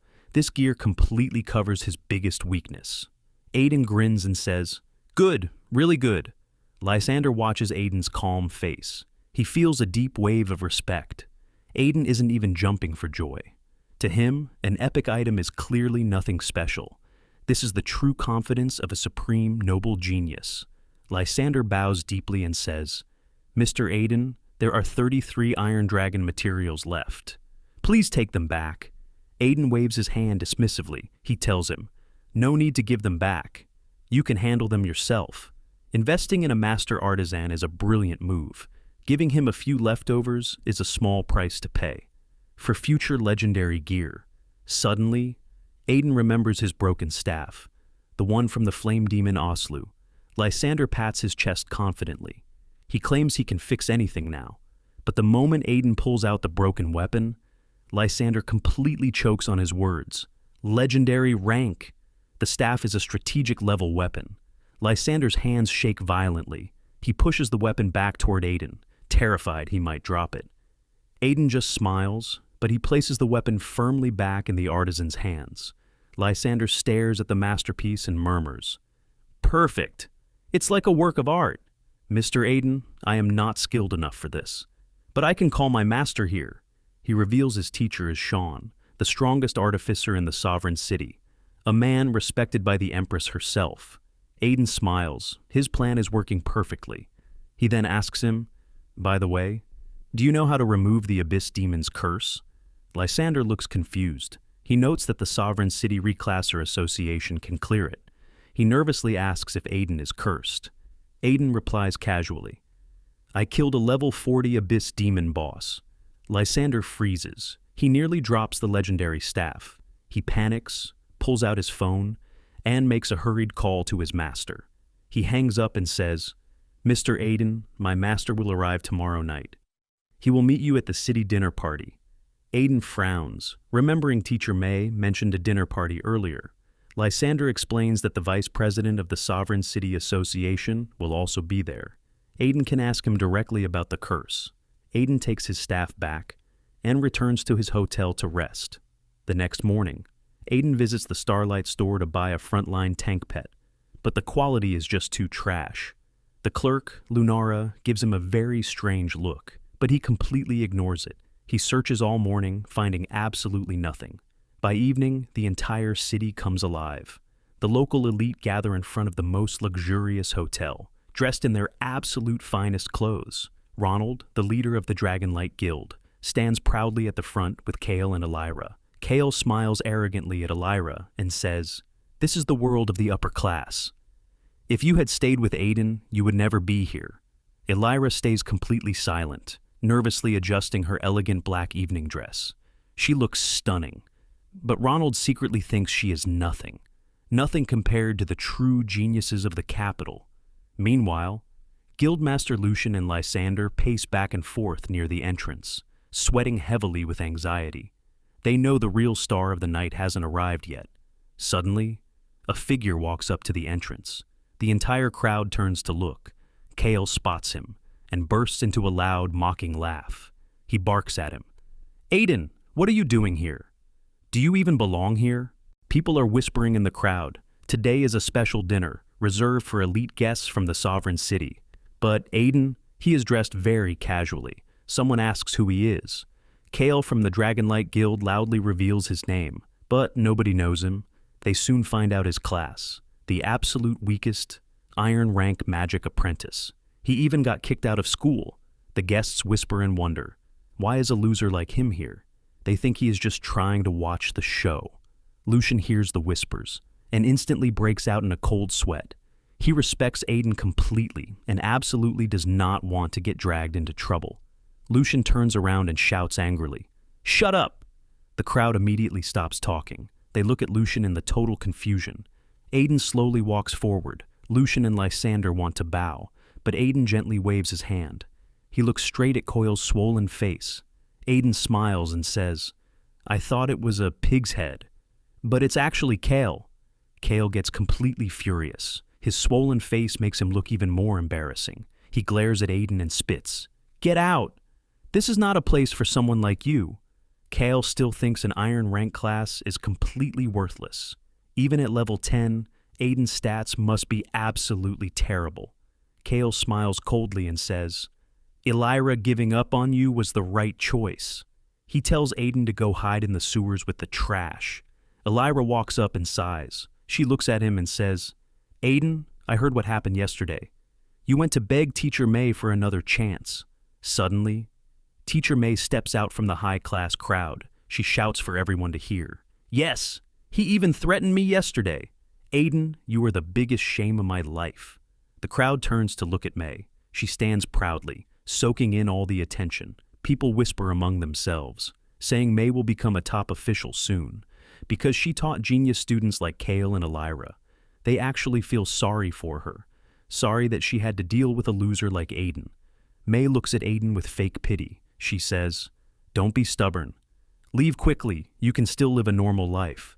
Aiden faces their insults and just smiles confidently. He says, "When the Lord wants to destroy someone, he first makes them arrogant. I actually admire how stupid you all are." Aiden keeps walking and steps right behind Lucian. Lucian starts trembling violently. He feels absolutely terrified to stand in front of Aiden. Lucian wants to move back, but Aiden whispers, "No, it's just about the order." Lucian freezes. He turns and glares at Kale, Elira, and May, his eyes filled with pure anger. These idiots are trying to ruin him. The clueless crowd thinks Aiden just got lucky, that he somehow got close to the guildmaster, but May feels a sudden flash of worry. She turns and asks Elira, "Are Aiden and Guildmaster Lucian related?" Elira shakes her head. She says he never mentioned it. Kale quickly tells them not to worry, because a weak iron rank can't possibly have real connections.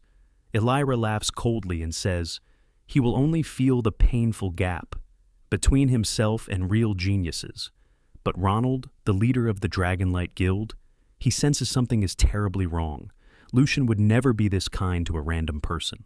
Ronald tries to walk over, but Lucian gives him a sharp, warning look. The message is crystal clear. Stay away. Ronald gets angry. His guild is incredibly powerful, yet he is being treated like a total outsider, all because of Aiden.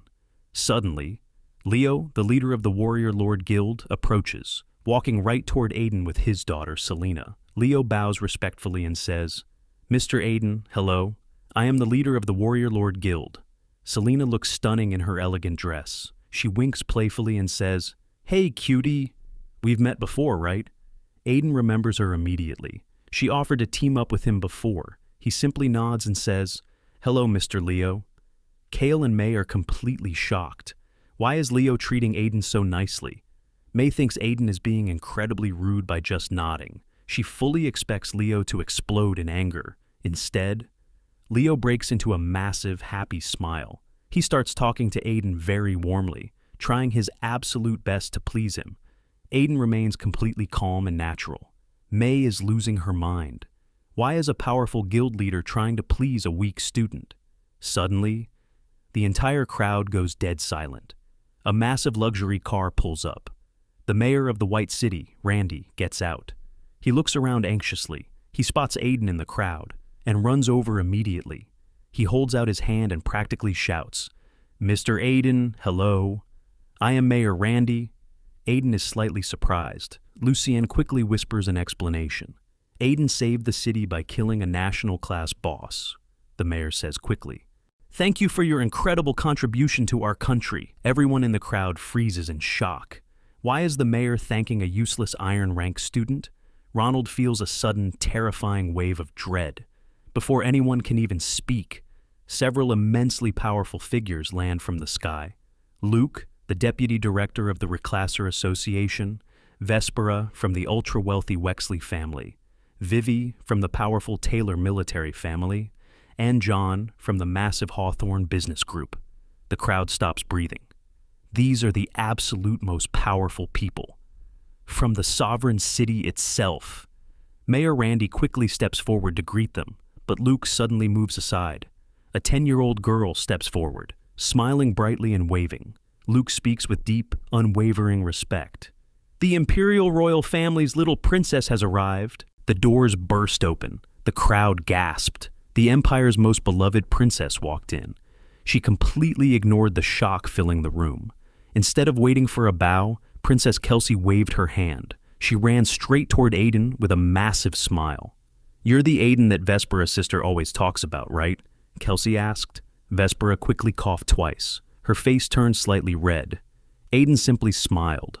He looked at the princess like a cute little girl. Luke, the vice chairman of the association, quickly stepped in. He needed to break the tension. "Your Highness, it's windy outside. Let's head into the banquet hall," Luke suggested. Kelsey nodded, suddenly looking hungry. She asked Aiden to show her the local food. Aiden couldn't refuse. He led the princess inside. Luke, Vespera, and the city's highest officials followed closely behind. Behind them, Kale, Elira, and May stood completely frozen. Their feet felt like lead. Kale clenched his fists in pure rage. He was the strongest genius in the city, but everyone was ignoring him for an Iron Rank apprentice. Elira was lost in despair. She realized she was nothing compared to the beautiful girls from the sovereign city. Meanwhile, Teacher May was shaking with regret. She had kicked Aiden out of school, and now her entire career was in danger.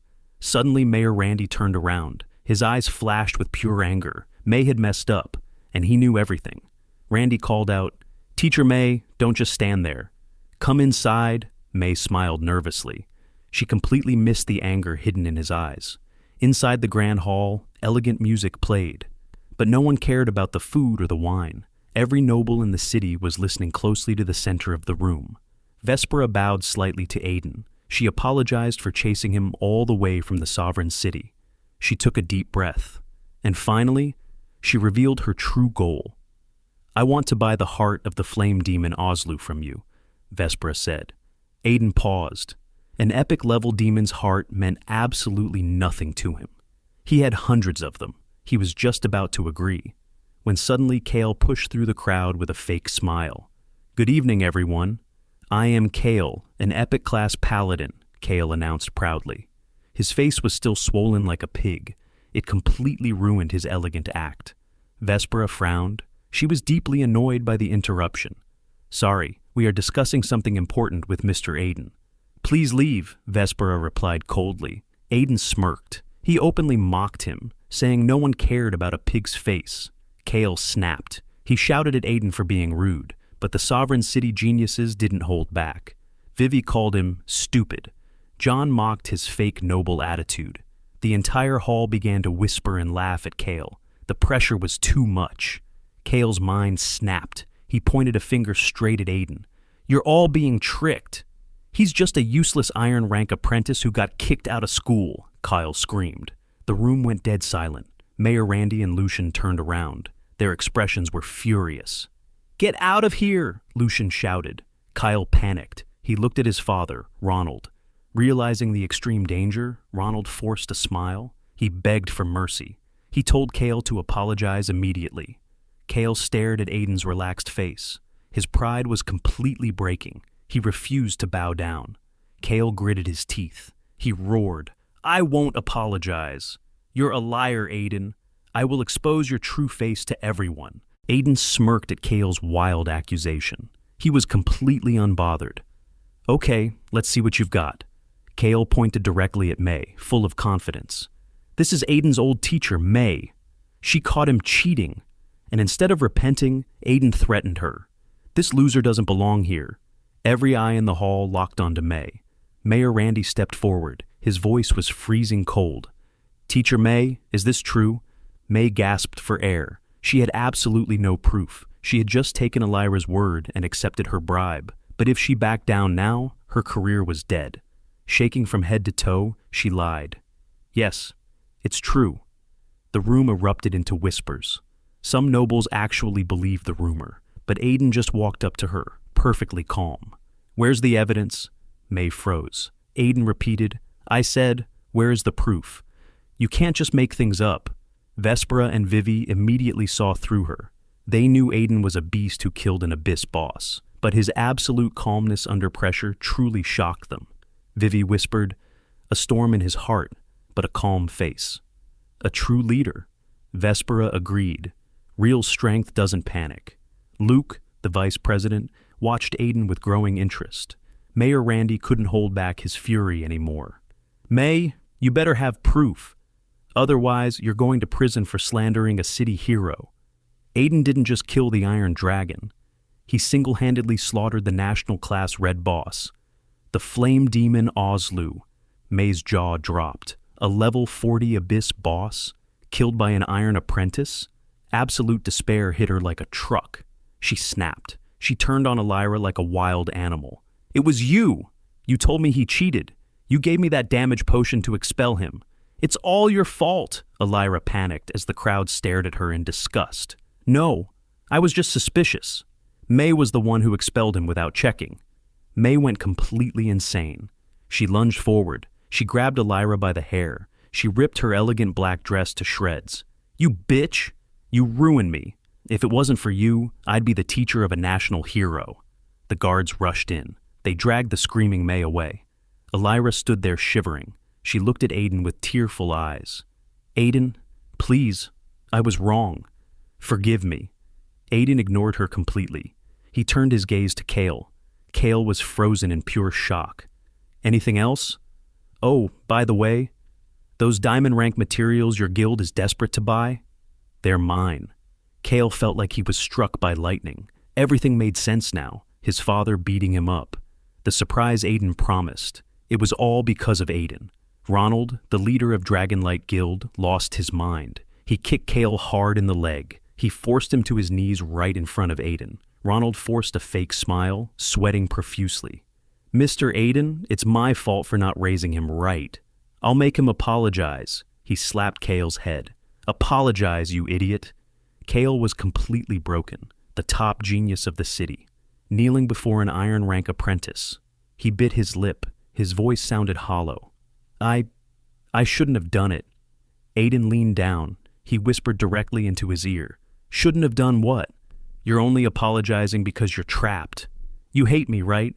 You want to kill me. Ronald frantically tried to excuse his son, but Aiden ignored him completely. He looked down at the broken genius, and he delivered the final blow. You always thought I was useless. So, I'll give you a chance. A life or death duel. Right here, right now, with this useless guy. Do you have the guts? Kale snapped his head up. His fists clenched so hard they bled. His eyes burned with pure, unhidden hatred. You could literally hear a needle drop. On the floor, May was pinned down, her face twisted in broken regret. Elira stood trembling in her ripped dress. She looked like a total mess. Kale remained on his knees. He was staring at Aiden with pure, murderous hatred. Kale, stay strong. Reject the duel, Ronald whispered desperately to his son. We will get him later. Aiden noticed the whispering. He let out a dark, mocking smile. See? Even your own father knows you'll lose. Aiden knew the truth. If you don't pull out the grass by its roots, it just grows back stronger. Kale was a permanent enemy now. Leaving him alive inside the safe zone would only bring future trouble. Outside the city walls, it was the survival of the fittest. Aiden hadn't forgotten the bandits who ambushed him on day one. A life-or-death duel right here was the perfect solution. It was the perfect way to eliminate the threat permanently. An epic profession gets 100 stat points per level. That's supposed to be strong, right? Aiden mocked slowly. Kale's chest heaved. His pride completely snapped. You're just a garbage iron rank. High-tier professions are the future of humanity. Aiden, I accept. Let's have a life-or-death duel. Ronald's face turned completely pale. He stumbled backward in absolute horror.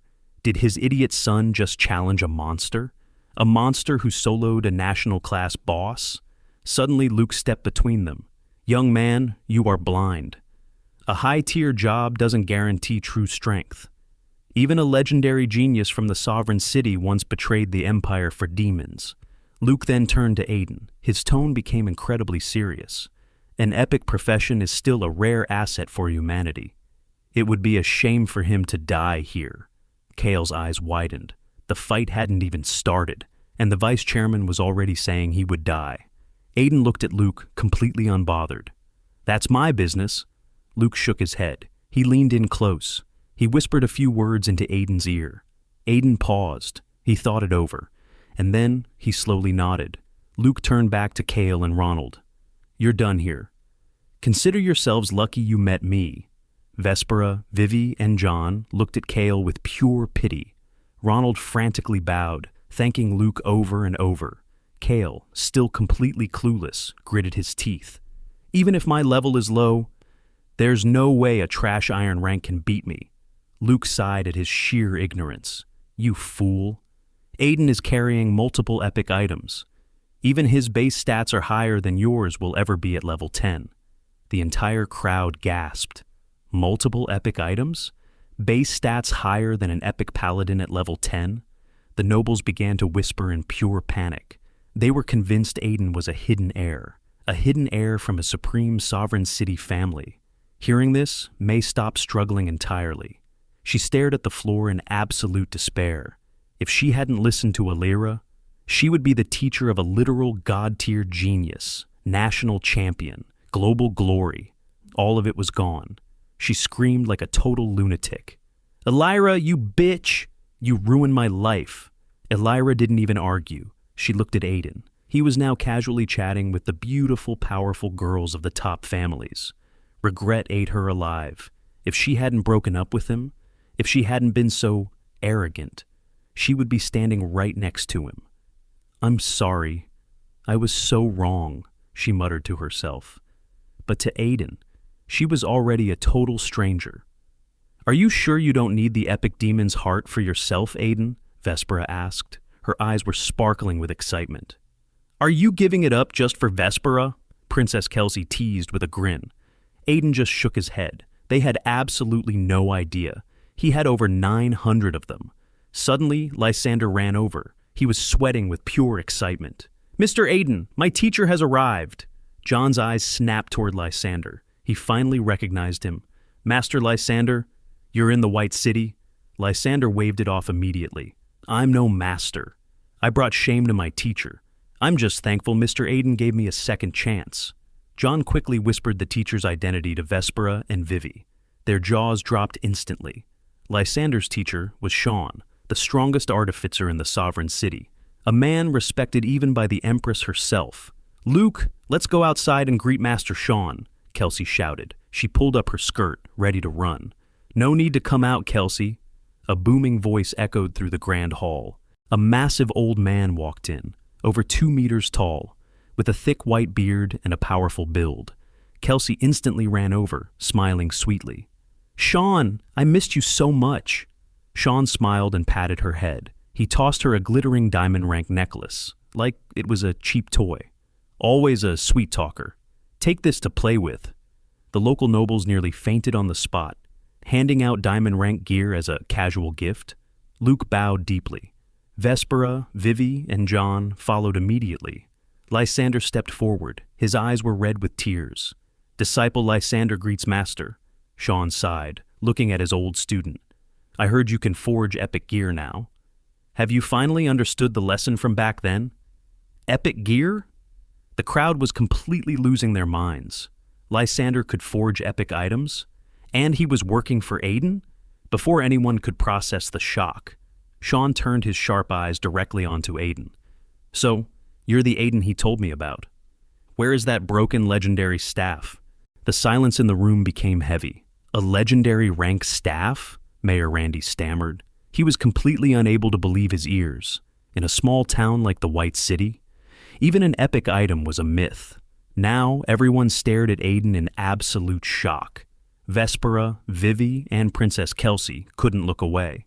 Items of this tier were nation-ranking treasures. The Empress herself ruled the Empire using a legendary scepter. Princess Kelsey stared at Aiden. She completely lost interest in her new diamond necklace. "Who exactly is he?" she muttered. "To carry a legendary item? He must be from one of those ancient hidden families."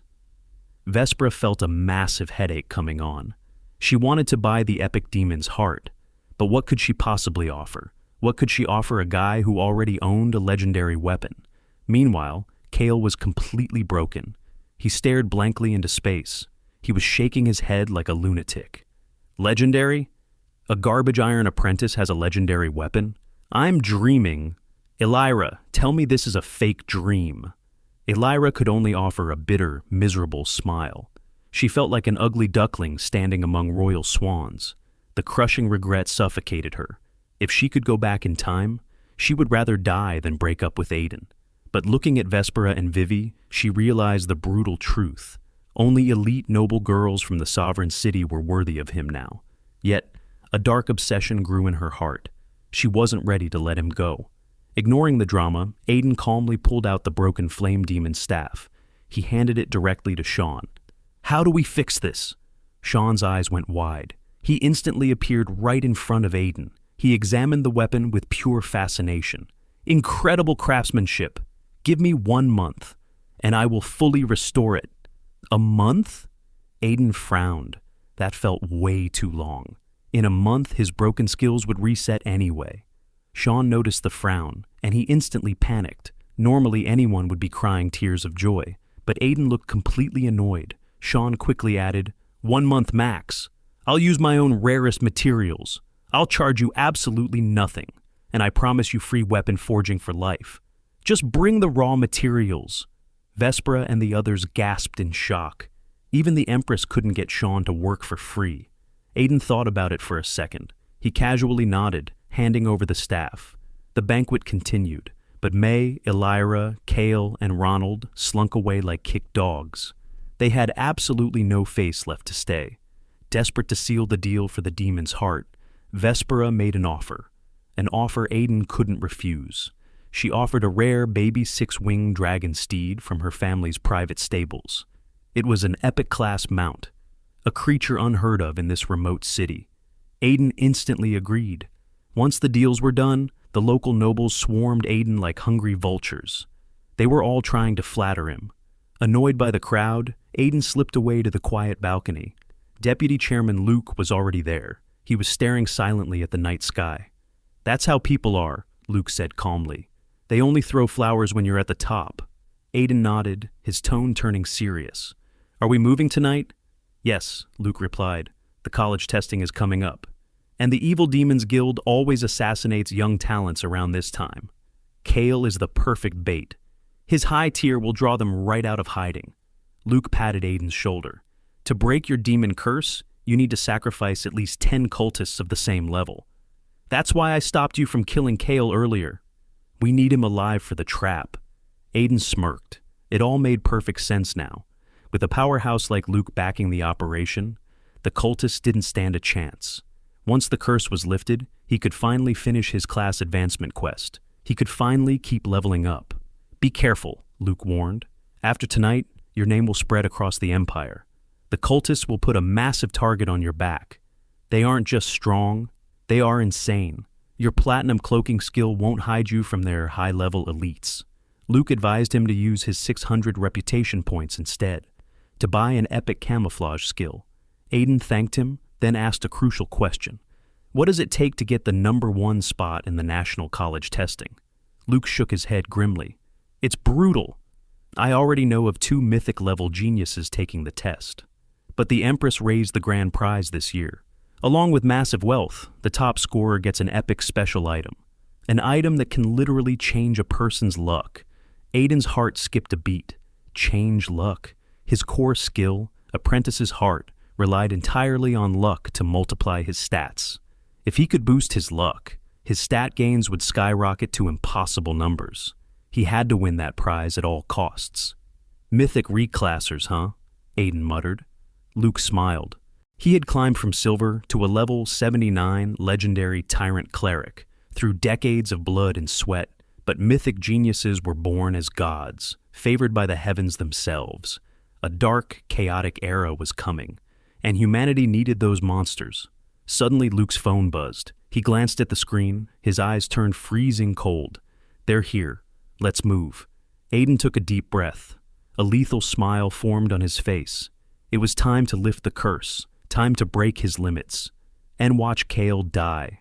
Late at night, at the edge of the White City wilderness, the wind howled through the quiet trees.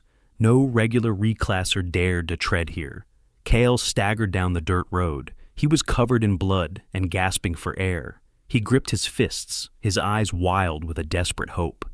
"The heavens won't let me die," he muttered. "The vice president gave me a chance. If I can just survive out here until dawn." Suddenly, the rustling of leaves snapped him out of his thoughts. Before he could even yell, a black chain shot out from the dark bushes. It pierced straight through his collarbone. It pinned him ruthlessly to the ground. 4 pale figures stepped into the moonlight. They were led by a man Kale recognized instantly. "Ray!"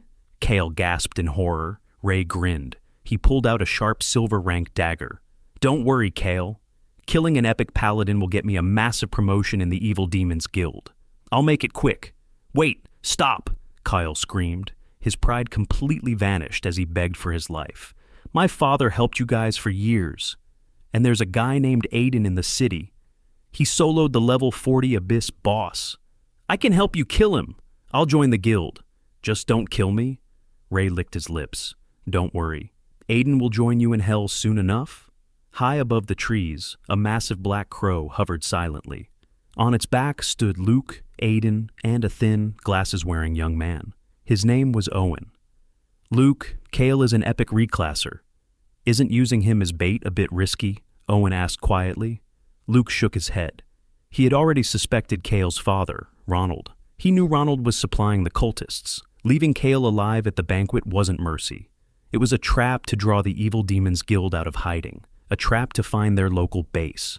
Aiden needed to eliminate 10 cultists of his level to break his demon curse, and this was the perfect opportunity. Down below, Ray raised his dagger. He aimed to pierce Kale's heart, but right before the blade hit, Owen suddenly jumped down from the crow. He drew his weapon. "Evil Demons Guild scum! What are you doing to our city?" he shouted. Ray didn't hesitate. "A trap! Run!" He dropped the chain and bolted into the woods. Kale, bleeding and terrified, scrambled into the thick grass to hide. High above, a massive red magic circle engulfed the entire forest. It was Luke's legendary skill. Deathmatch Arena. Luke crashed into the earth like a meteor. His body expanded to a muscular 3 meters tall. He wielded a giant axe. The raw pressure made the ground shatter. "Owen, what the hell are you doing?" Luke roared. His eyes were bloodshot with pure rage. Owen stumbled back, adjusting his glasses. "Mr. Luke, I was just worried about the city. Besides, letting an epic paladin die is a waste." Luke's veins bulged. Owen's stupid, arrogant interference had ruined everything. The plan was to let the cultists kill Kale, to make them let their guard down, allowing Luke to capture them alive and locate their hideout. Now, the cover was blown. "Despot's realm!" Luke bellowed. Red, snake-like chains erupted from the earth. They instantly bound the fleeing cultists, Kale and Owen, slamming them all down in front of Luke. Without a second thought, Luke swung his massive axe straight at Owen's head. Owen shrieked. His diamond rank gear flashed violently. "Dummy life swap!" The axe obliterated a straw dummy.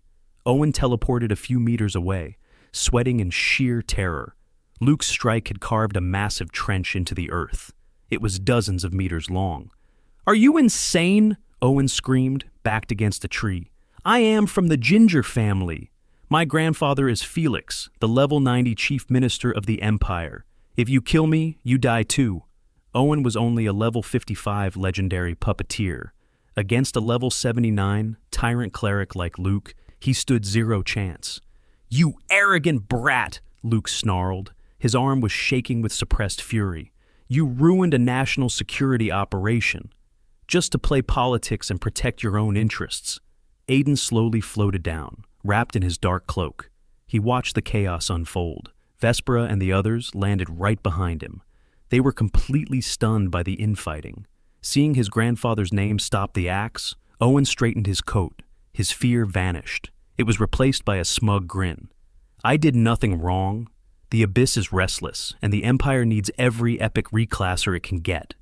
Kale is the future of humanity. Luke spat on the ground. You're just jealous.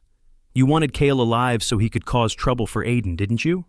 You're tracking Vespera, but Aiden only saved her life. They have nothing to do with each other. Owen's smug face twitched. But before he could argue, Aiden stepped forward. Ignoring the political bickering, Aiden quietly drew his staff, pointing it directly at the bound, shivering Kale.